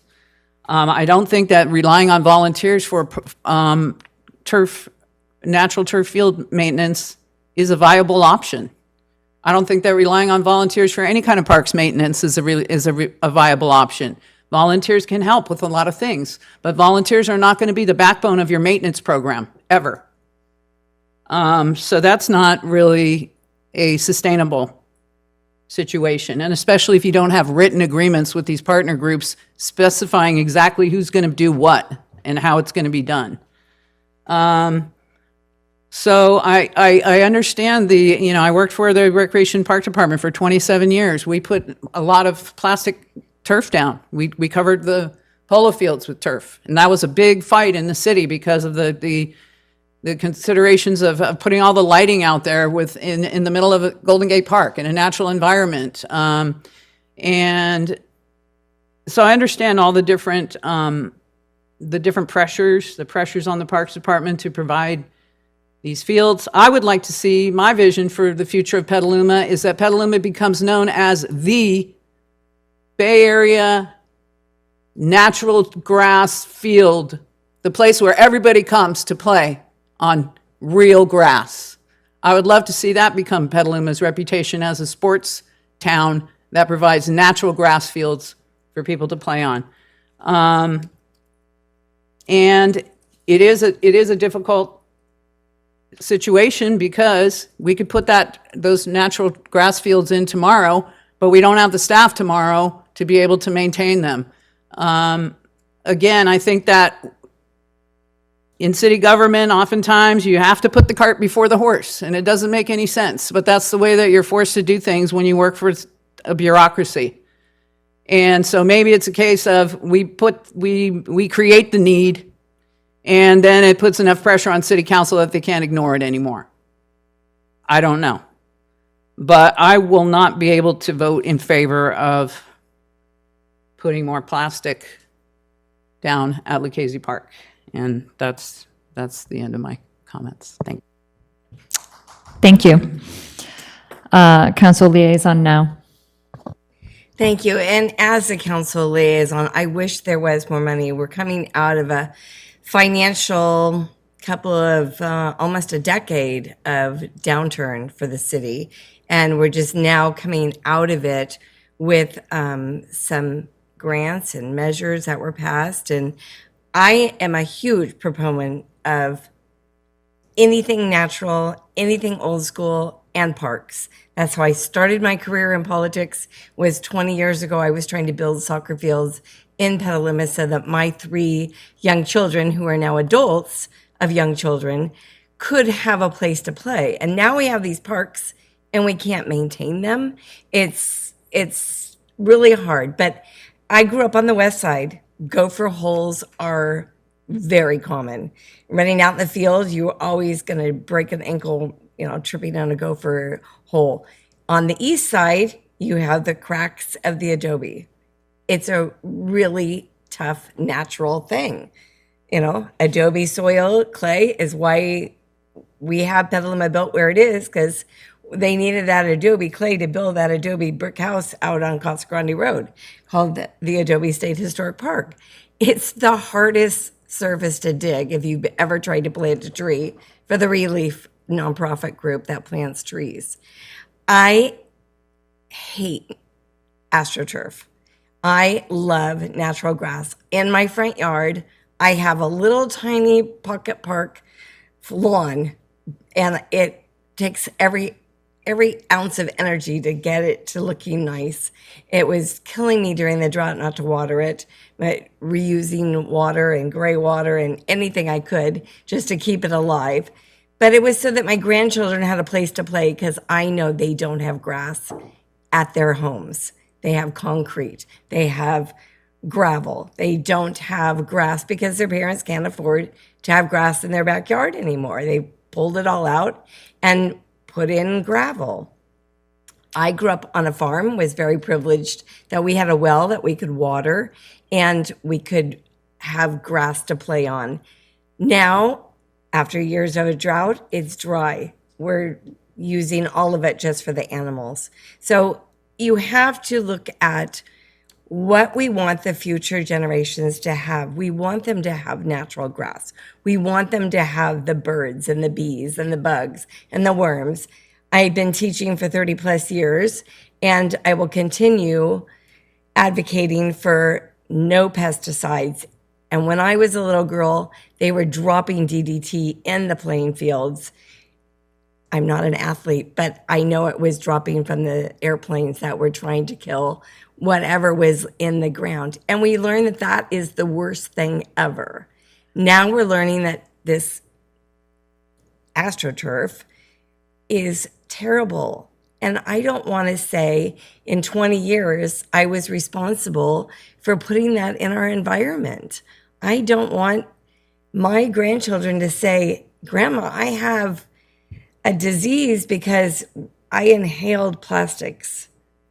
And we now use reusable bottles, and we're trying to get away from plastics by using beeswax to wrap our sandwiches. I cringe at putting more in the environment. As a political person, I also have people coming up to me and saying, well, it's so nice that we have this all year long surface to play on, and how wonderful it is that the community can put this surface in. Well, that's not really a long-term solution. That's a short-term solution. We know it's only going to last 10 years. I wish we could have more staff, but as I said, the budget doesn't have it there. Maybe in 10 years we will. But unfortunately, we don't have that many. And so it's a struggle. I'm struggling with what my passion is, which is everything natural, green, and what the public is saying they want this artificial surface so that they can play year round, so that they can avoid ankle injuries or whatever, and mud in the wintertime. It's a real struggle for me.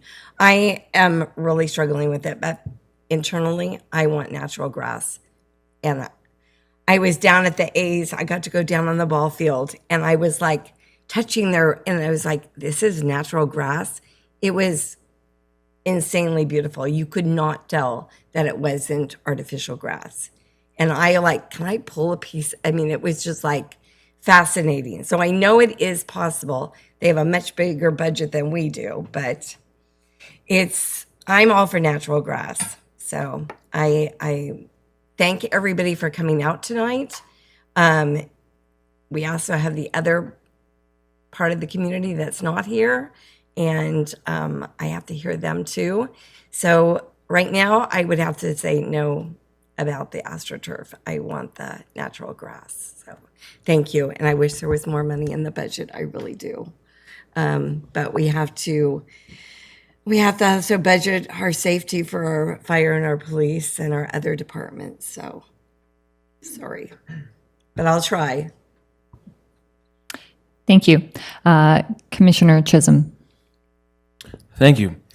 Because we've already addressed the environmental and the health concerns, I'd also like to think about how, because money is spent, you want to make sure that your customers are getting the most that they can get for the money. So thinking about who our customers are for this field, it would be the players in the leagues. And looking at the survey, they prefer the turf, but they prefer the turf because of certain setbacks to the grass. So if we are not going to use turf, how do we then make the grass better to alleviate our customers' issues? Because they're physically the ones using the field, benefiting from the money being spent.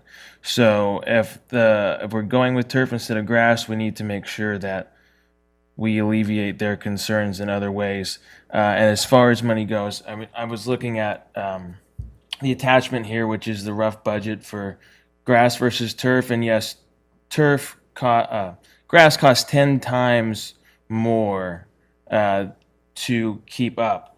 But if you have to redo the turf every 10 years, after you do it until year 10, the difference is negligible. After year 20, it's about $1 million more. After year 30, it's about $2 million more. So opportunity cost wise, if you're thinking about you're saving about $1 million every decade, there should be some money in there to make grass better to alleviate those concerns, hopefully. Also, just thinking about equity standpoint, we had almost 500 people from the English-speaking population give feedback and only 12 from Spanish.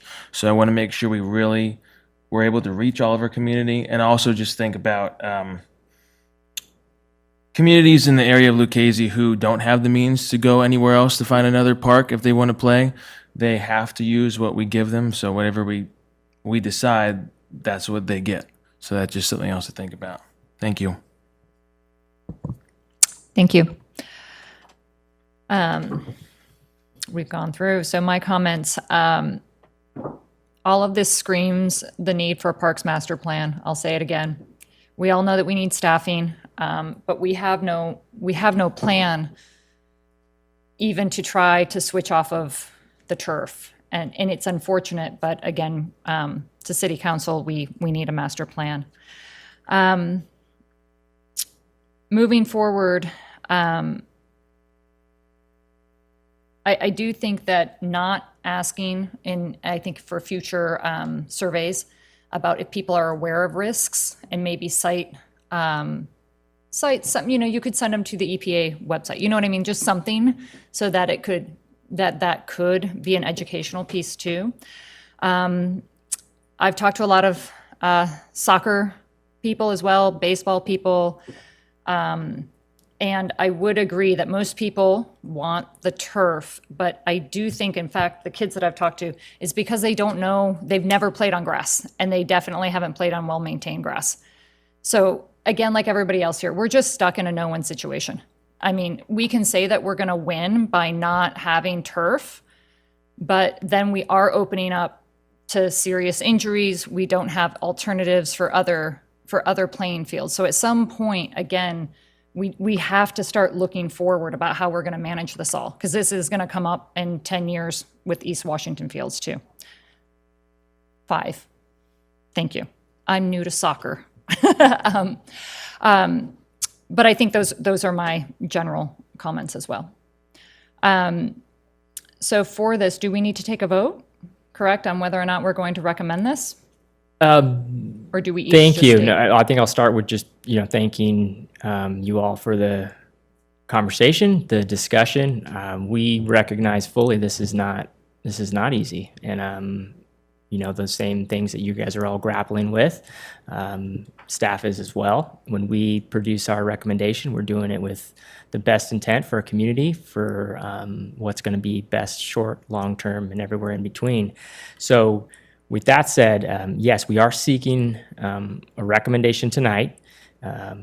We can do that in a couple of ways. We can ask for a motion on staff's recommendation, but I'll kick it back to you. And to answer your question, yes, we are seeking a recommendation for input from the commission to speak as a commission on staff's recommendation to replace Lucchese with a synthetic all-weather turf field.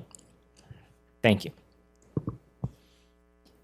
Okay, so should I go by one by one so that we can say recommend or not recommend? Yeah, I mean, start with, I think we'll ask someone, a brave volunteer, to make a motion, and great. then a second, and then we'll have a roll call vote, and then anyone's welcome to make a different motion, an amendment, et cetera. We'll get it started. Thank Great. you.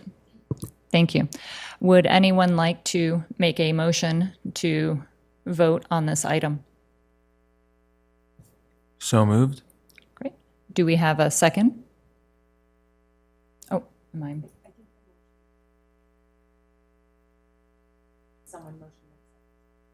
Oh, okay, I'm sorry. Again, my apologies. I'm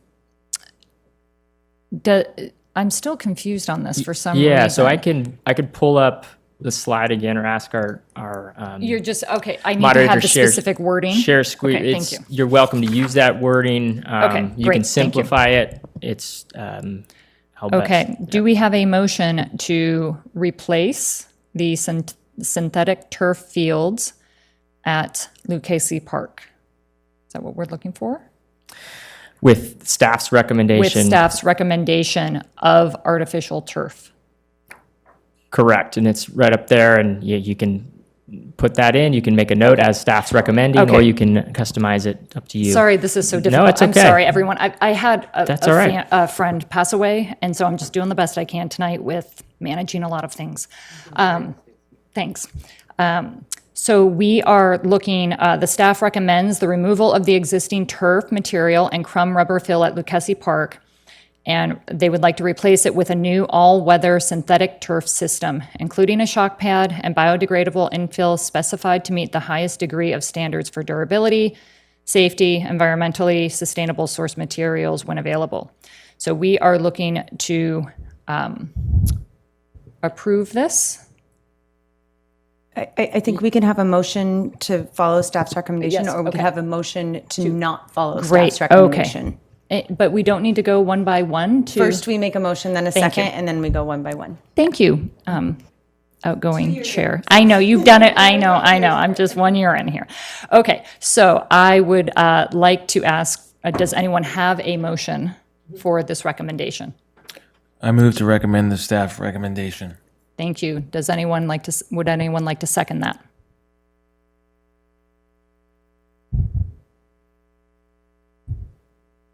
Okay. We do not have a recommendation. We do not recommend to replace this field at this time. Great. Can I ask a favor then? Can I get a roll call vote on, I guess, everyone choosing not to recommend a replacement of an all-weather field? Does that make sense? So we can do a roll Sure, call. can we Yeah. do a roll call of everyone's recommendation, either for or against? That's what or I guess it would be against. Yeah, I think it would be a recommendation to not approve, support staff's recommendation. Yeah, great. Okay. Thank you. Or can I make a motion to not recommend?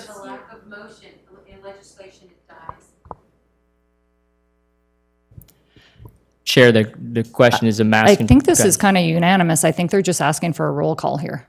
On what? On just for each of us to. but we can have someone make a motion the opposite way. Okay. So I make a motion against the staff recommendation of the removal of the existing turf material as listed in front of us, as recommended by staff. Okay, thank Can you. we get Would a anyone second? like to second that? Second? Okay, that has been decided. And we have to And now we'll vote. just Now do we a do roll have to call vote. vote. You're almost there. Okay. One more. What a meeting for me, sorry. Okay. Oh, good. Clerk, can you please take roll? Yes. Marianne Berticelli? Clear. I agree with Kate's motion not to recommend replacing the artificial turf with more artificial turf. Thank you. Cody Chisholm? Yes. Stacy Earle? Kate Greenspan? Yes. Yes. Megan Kelly? Yes. Hannah Rosa Simmons? Yes. Karen Now? Yes. Okay, thank you. That, I believe, completes that public or item number 2 on our agenda. We will be moving on to committee comment.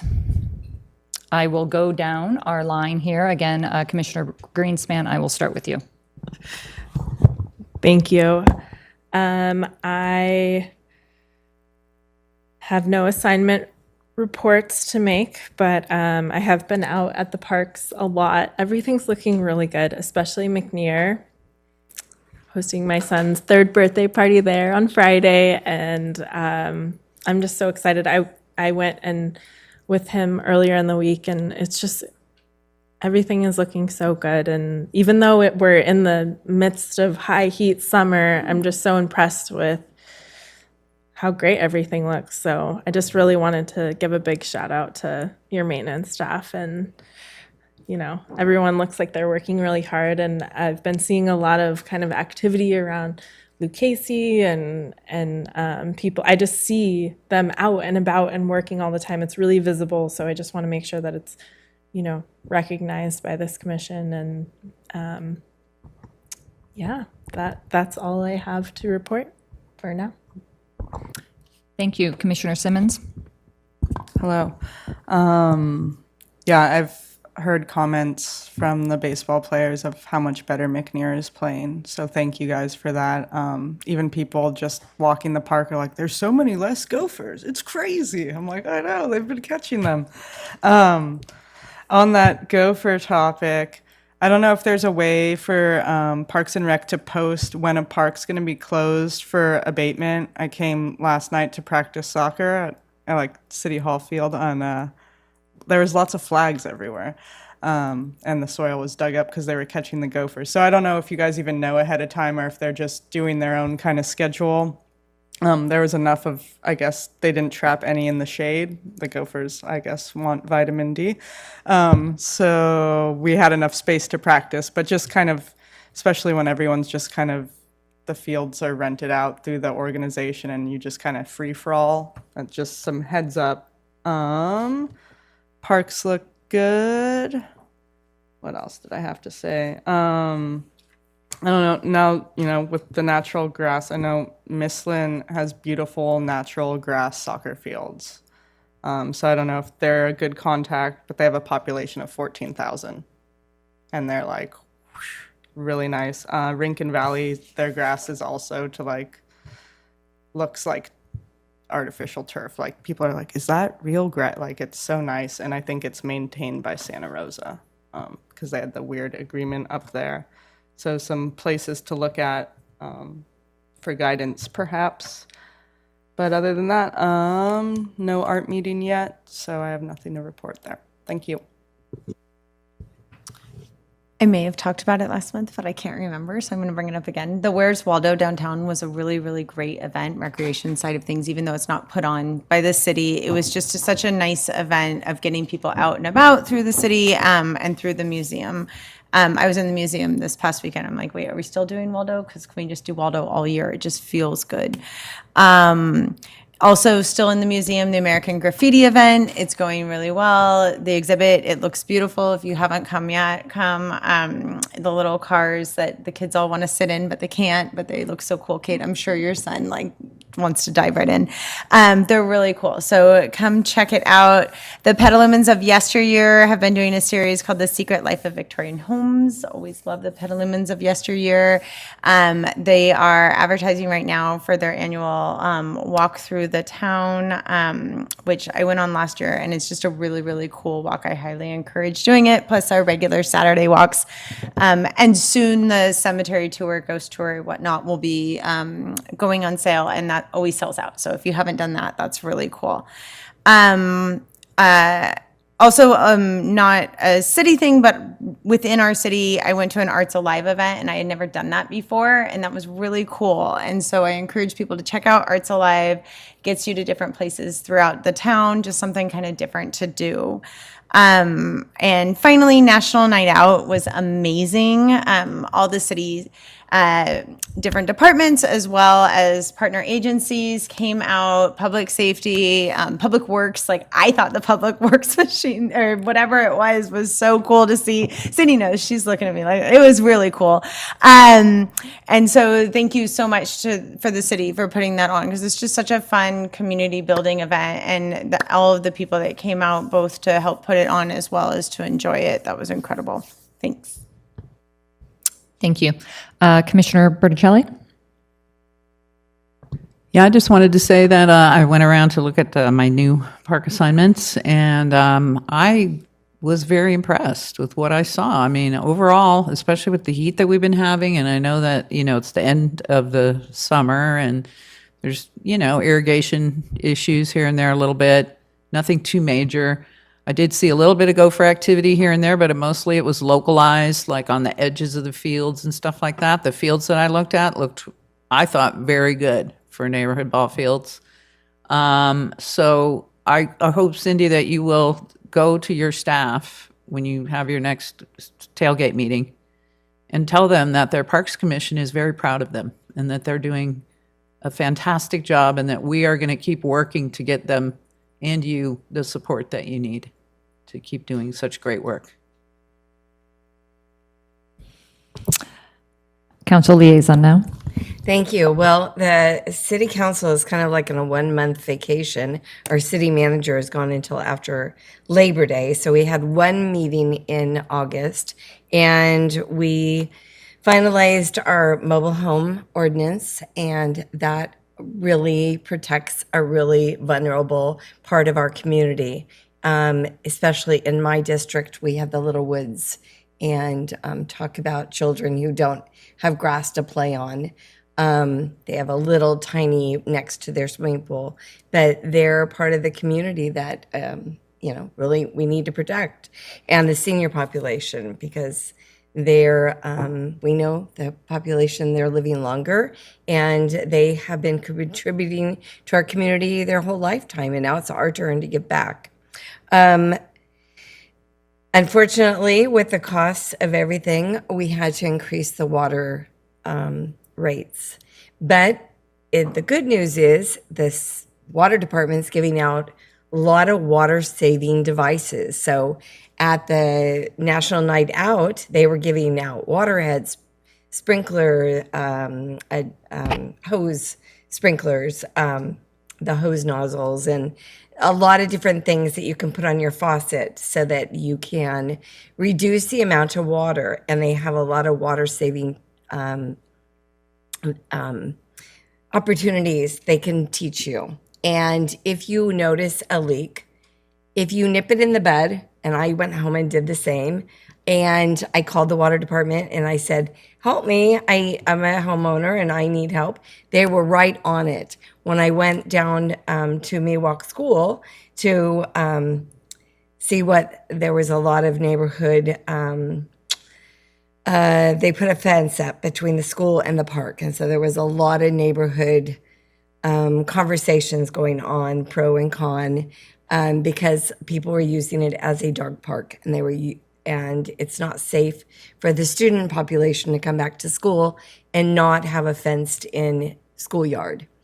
The Parkside happened to have a flood issue because someone drove onto the grass and broke a sprinkler. I jumped on the Petaluma app. Do you know when you have a Petaluma app to put down problems? They get on it right away. And I had just talked to the water department earlier about my own home. So they were like, what do you need now, council member now? And they came out and turned the water off and stopped the water leakage. It was like a pond in the middle of Miwok Park. So we have to utilize that city app more and tell the public. If you have or see a problem, use the app and it tells the city staff immediately, especially with everybody going on vacation. You never know who's in staff that week or not. So I have learned to use the app, and I want to do a big shout out to the Parks and Recs.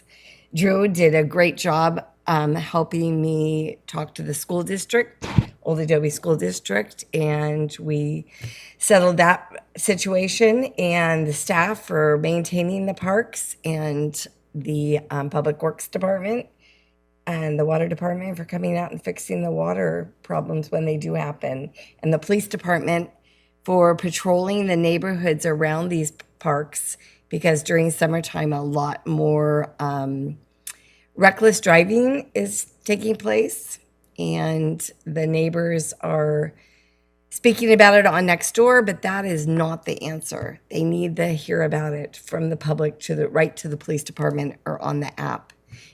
They don't have time to go to Nextdoor and look at social media. So when they have a problem, we have to tell the police, and they will make sure that they put out more patrols, especially at our little city pocket parks that are next to schools. So, and school is back in session, so drive carefully, especially around our schools, so, and crossings. So that's my report. Thank you, staff, so much for all your hard work. Thank you. Commissioner Chisholm? I have no comment at this time. Thank you. Oops, there we go. All right. I have updates from the bicycle and pedestrian meeting. We had a presentation. This is just an interesting factoid. The SMART train has the highest ridership now that it's ever had. I thought that was pretty cool. Okay. Few other things. They're finishing up McDowell, as we all know. That will be a Class 4 bike lane. So I saw the striping today, and they'll have posts in there. So that'll be really, really nice for McDowell. The city also has bike racks that they want to be installing. And so if you have areas that you think need a bike rack on city property, please email. I believe it's on their website, and I think it's open for another few weeks. I'm trying to think, was there anything else there? No. And then I'm going to echo all of the love for Parks and Recs. You guys, doing a great job. I see the trucks out at 6 in the morning, by the way. I see them out there. So, and I live right by Lucchese, so they're always over there. I do have a comment from visiting the swim center, because after we visited, I just left with a really kind of not great feeling after we were there. And so I wrote some notes out about that visit. And I thought it was really wonderful, obviously, that we get to do these park tours. What wasn't so great is that they knew ahead of time. And so we didn't really get to see that facility how it normally is. And I'm really not trying to talk negatively about the pool management, but it looked extremely different when we visited than it normally does, down to the brand new mats in the bathroom.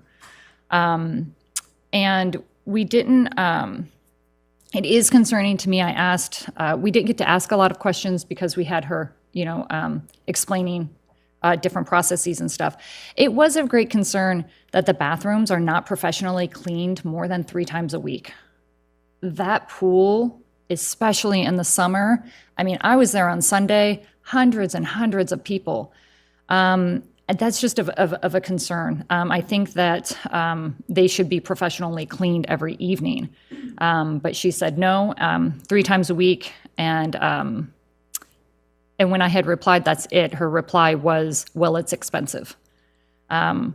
Which does bring me to the contract that's 10 years old. And I know that we keep signing it every year. But I'm wondering, maybe there is a new contract drawn up with more specific language of how the pool should be run. So therefore, clear as kind, if there are these concerns that have been fielded from both recreational swimmers, the swim teams, so on and so forth, maybe that could be put in a new contract that could be signed. People have been writing letters about the lifeguards. I know that when we were there, the lifeguards were there in their chairs. I received photographs not 15 minutes later of lifeguards not there, wreck swimming happening. For the next few days when I was there, because I am there often, no lifeguards in those chairs. And that's during lap swimming. That's a really big concern. And it also concerns me that with the lap swimmers, when I've spoke with them, they say they don't really want to say anything because they've been told that then if this company isn't managing the pool, that the pool will just be shut down. And so that's a tactic, whether or not it's true, but that is one reason why people aren't being more vocal. And so from that aspect, that's not great either. And so a lot of people will just say, they don't complain because they're worried about it closing. And I think that's it. Oh, there was another comment that she had made about no one handling pool chemicals except for Tom. That's definitely not the case, especially you're moving your head, Cindy? Oh, okay. But if something happens, and there is feces in the pool or what have you, lifeguards definitely grab chemicals, and they don't know how to test. And again, they are closing the pool, but they're just dumping the chemicals in there. And that may have been, in that 1 week that we had a lot of situations happening in that 1 week, but that was kind of that. And so maybe they have a code, but I know that there is there's no book on how to handle, how to clean up a locker room. There was that incident where, unfortunately, someone had started their period and there was blood all over, and there was no book on how the staff cleans up human waste.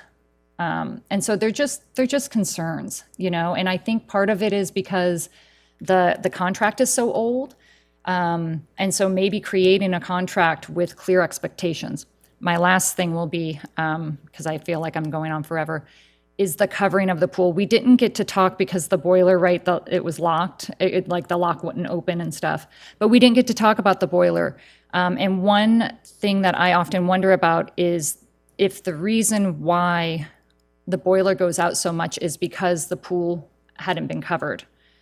And then the pool isn't covered because the rollers don't work, right? And we didn't get to see, and that would be really interesting if staff could go down there and get a demonstration on how those pool covers work and actually say like, hey, how does this work? And let's see this. Because the swim team they won't cover the pool at night. They would be more than willing, but those pool rollers don't work.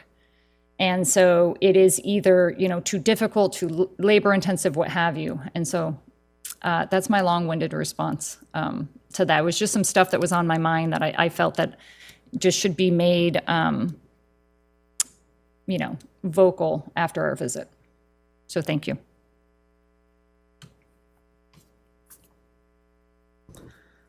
Okay, ready for staff comments? Cindy, you warmed up. There we go. Me. No, I'm just kidding.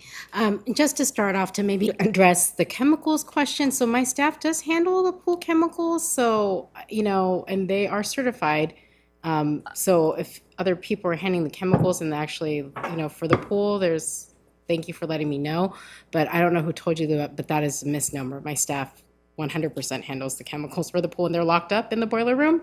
So if somebody's accessing them too, I'd like to know about that. So feel free to reach out when something like that comes up in email, shoot it to me because I want to address it right away. It was confusing just because I thought that the city handled the chemicals, but she was saying that Tom does. No, and- we handle the chemicals for Okay. the pool. So that is 100% on the pool side. So I just wanted to address that portion. Thank you. But outside of that, your staff, as you guys have seen, you've seen them in the parks. They've been really busy. We've had a lot of irrigation breaks. There's been a lot of irrigation issues at Lucchese in particular. There's some particulate matter that's coming through and breaking the irrigation there.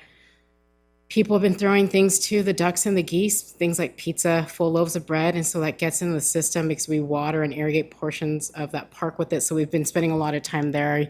If you see, outside of that, we replaced the light pole at Penry Park that went down. I think it was pushed over, maybe it was hit at some point, but we finally got the replacement pole, so that light pole went up.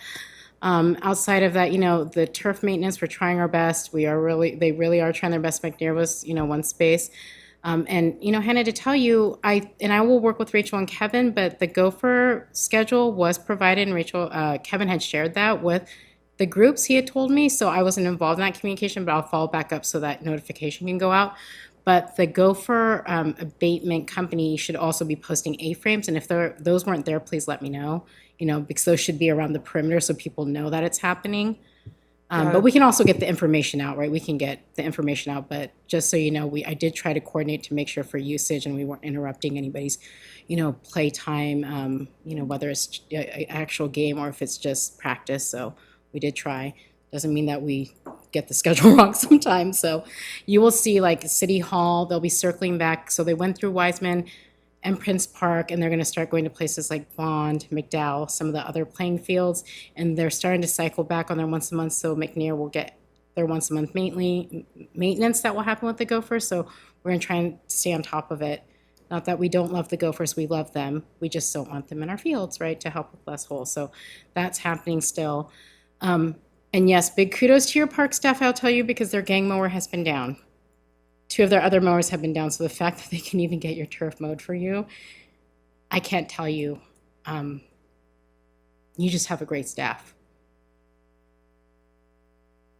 There's a lot of places you wouldn't get this done, and I've worked places where I've had a lot more staff, I've had a lot more money, but not as much heart, 100%. So thank you for the appreciation. I will be sure to share them with you. We're going to go bowling together on the 25th. And then I'm going to throw them an end of summer barbecue. So we're going to make that happen. We like to do that as kind of a tradition. Last year, I bought them barbecue because we still had, restrictions. So this year, we're going to actually cook our own barbecue. We don't get yelled at for having a gathering in a public space, not being 6 feet apart. But outside of that, your tree committee met today. We welcomed our 2 new members, our new liaison from the RMPC, which we're happy to welcome with her expertise. And we welcomed Eberly, who also joined. So that tree committee is just doing a lot of things. We're really busy. One of the things you'll see that will come up is, and it will come to Rec Commission as well, but reliefs planting for our urban forestry management plan for this fall, November 4th. So we'll be planting 77 trees. You'll see that brought to you to kind of give feedback on. And then outside of that, just kind of updates on the grant, right? We're full swing of doing our inventory of our trees in our parks. It's in our GIS. It has species, location, health, DBH, diameter at breast height for those of us that don't know tree lingo. So that'll be really fabulous, and it'll be public facing, so anybody can access information. And as we need to remove a tree and replace it, all that info will be there. Initially, we're doing public spaces, but I'm hoping to expand that to include road trees. Hopefully, if I can keep our arborist with us and he has the bandwidth to keep wanting to do that work. But that'll be a huge help in getting our urban forestry management plan in place. So all this is going to happen pretty rapid fire, and I'm sure information will be brought to you guys and presented as well. And that also ties in with the historic tree preservation ordinance that planning's working on. So a lot of stuff happening. And I know Drew will probably touch on a lot of the rec stuff because Rachel's not here. But one thing to note, this Friday is our Movies in the Park at Lucchese. So if you guys want to come, and I'm probably touting this, and Drew will tell you this because it's Super Mario Brothers. And I may have an affinity to Super Mario Brothers. So me and my dog Stitch will be there, and Rachel and hopefully Winnie will be there. So if you want to come visit us, bring the kids and come out. We'd love to see you. Preschool's going to get in full swing here pretty quickly, and camp's closed out. and sports are going, so recreation is firing on all cylinders. Just busy, but that's it for me. Thank you, Cindy. While we're on the subject, it reminded me of Putnam Plaza. We are getting some questions that come in about the fountain. And so can you just clarify, folks, about it's not a switch we're waiting to turn on? Yeah, that fountain, I know it seemed like we turned it off because of drought, which it just kind of happily coincided with the drought. So there's an issue with that. The actual wiring of that is bare, so it's not to code standards. And so unfortunately, it's a bigger fix than just turning on the switch. I'm waiting to get 2 more quotes to do the actual electrical overhaul and then get the fountain up and running. Then, we'll have to get a contract in place and do all that stuff. But, it's going to cost us somewhere between $26,000 and $30,000 is what we're estimating at this point to get that fountain up and running. It's not forgotten. It will get fixed. It will get up and running when your park staff has bandwidth. But it is in progress, like trying to get the quotes. Yes, so questions about the fountains, send them to us, but also we're working on it. We're just important to get those 3 quotes. It's got a little bit of a lean to it too. So if we're going to go in there, we got to make sure we get all the issues addressed. Yep. Is the theater district, whatever, fountain, is that city or is that there? So they're just not turning the water on there? Or maybe It's not ours, so I don't know if they're to just not code turning either. on or if it's broken. Okay, cool. I think the fountain there is actually a public art piece too, isn't It it? is. Yeah? Okay. Well, anyway, but yeah, right. It's one fountain we don't have the switch for. Yeah. Okay. Yeah, no, thank you. I think I'll start with just, there was a lot there, Chair Earl, so I think we need to stay engaged. Yes, most of what I heard is that the day-to-day routine maintenance is a requirement within the scope of their contract. So there are some other issues that with any expiring contract, you're going to want to clean them up, and there are no doubt issues with our current agreements. This is a one-of-kind agreement. We can't find really an example of a similar kind of relationship that has such that shared responsibilities over a public pool. But we're trying. We're looking for that.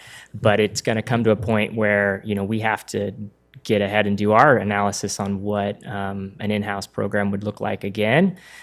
This was done at a time where no one here was sitting in these roles. We can't put ourselves in those positions when the decisions were made, but we may not be able to make those same decisions and considerations this time around, so we got to prepare ourselves with what options are to keep the pool running. But in the interim, the custodial issues, the health and safety issues, when it happens, contact us. We follow up with the operator. We do have a presence at the pool, both recreation staff as well as maintenance. So it's just important. We're not there every day, but it's important if it's time-stamped, like through your Engage app, or you're encouraging others that feel like they need to do it anonymously. You're included on some of those responses, so we try our best, but it's important that we loop in that operator and make sure that between the two of us, we can offer a locker room facilities and a pool that's first and foremost complying with our health and safety codes and standards. So thank you. Switching gears, thank you, Cindy, for the movies and parks plug. Cindy's got the Mario scene in her office. I think it's one of her only portraits in her whole office. So we knew Mario's is going to be a big deal for Cindy. She'll be out there. First one. The Kenilworth Park redesign project is picking up. We were out there tabling at Petaluma Night Out, but really we're going to start seeing a pretty intensive outreach and community engagement roll out in September and run through early October. Now, there are a few commissioners that are assigned ad hoc committee roles on the Park Design Committee, and what the plan is to really probably engage those committee members in that effort to start having these stakeholder meetings and get to an informed kind of conceptual early kind of design themes. So that's all way of saying kind of putting everybody on notice now. Jessica's also on that project, as is Mary and Cindy, and we're all kind of bringing in, now it's time to position ourselves to really kind of do this outreach. So it's going to come to a time where we've got to really bring as many people into this conversation as we can so that we can get as much informed feedback about all the considerations, the stakeholders, et cetera, so we can really get to that 30% design and feel good about it. So there it is. Stay tuned. The skate park design workshop was also held, so we are closed. The survey was now closed, so we're putting the final touches on, I think it was the considerations around the bowl or bowls, and I'm going to be presenting that back out pretty soon. So that's exciting. Once that's out, we're going to be moving pretty quickly as trying to get in front of council and getting some finished construction drawings ready. So that's moving well. Baseball out at the community sports fields. If you haven't been out there lately, I think just in the last 2 weeks, you're going to see a lot of activity. It's really taking shape, like the hardscape. It's being cleaned up. Once you see like flagpoles and really, framed in outfields, you just get those feelings that it's become like a construction, mayhem site to an actual recreational facility, and it's really neat. So the fields are going to be kind of going in the next couple weeks. A lot of decisions are made, a lot of meetings on these details. The contractors still has an estimate of completion in early to mid-November. So there's some factors obviously that will hinge on that, but so far the supplies are coming in, materials there, and so we're moving forward with potentially a field in November for play. The summer camps wrapped up.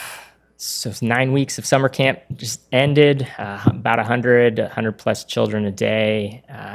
Large thanks to the Haley Liversedge. She's a recreation coordinator that really is like the traffic controller. Coordinating the small army of seasonal part-time staff, but also working closely with everyone else on the rec team to put on really quality programming for the summer. So she's ready for maybe a day off, but probably that's it because preschool's starting and, off we go.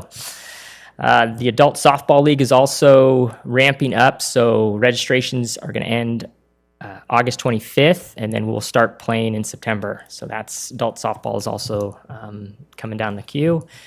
The fall winter activity guide will be inserted, looks like the end of this week. So you'll start to see those posted in the Argus for activities through the fall. Wanted to give a plug to the Common Ground Society family meetup. So this past Thursday, the team, the community center, and a large coalition of the rec staff, Parks and Rec staff, met with the Common Ground Society to host a family meetup at the Miracle League field. The event included a jump house, sensory play, ice cream, arts, crafts. The Common Ground Society is a Sonoma County-based organization that supports families and children with disabilities, and really, offering a facility like the Miracle League, presents like the venue, but it's really exciting to see the programming follow suit there. So just a good time of year, and we really feel, and the feedback so far is to do more of these types of events. It was well received. So thank you to staff for coordinating that. Council member, kind of give a plug for back to school, just hearts and with appreciation for every family that has a child in their life or that returned back to school this week or recently. Good luck out there. Let the extracurricular activities begin in our world, but in an area that doesn't have as definitive seasons, I think, as many. This always feels like a big shift in season for us. So a lot of feelings that come with this week, but just we're all thinking about all the parents and kids back there, and wishing them a safe and epic new year. So thank you for the discussion tonight. It was not an easy one, and really appreciate your feedback and the considerations that you took and your diligence in getting there. So thank you. Thank you, Drew. I have one clarifying question, of course, about the Washington Fields. Is there more parking going to be planned for there? So there are three phases of the project. Phase 2 is the dedicated baseball field and some additional parking to get really up to just the the edge of phase 3. So yes, there's some additional parking, but the master plan has phase 3 continuing the parking to the entrance. All the way to the entrance. All the way in, and that will not be completed until phase 3. Yeah. You think I don't know that's how many specific parking spots are coming in with this phase, but they're pretty much framed now. Yeah, they are. Yeah, no, I've been there every Sunday and Thursday. Yeah. Do you think it's enough parking?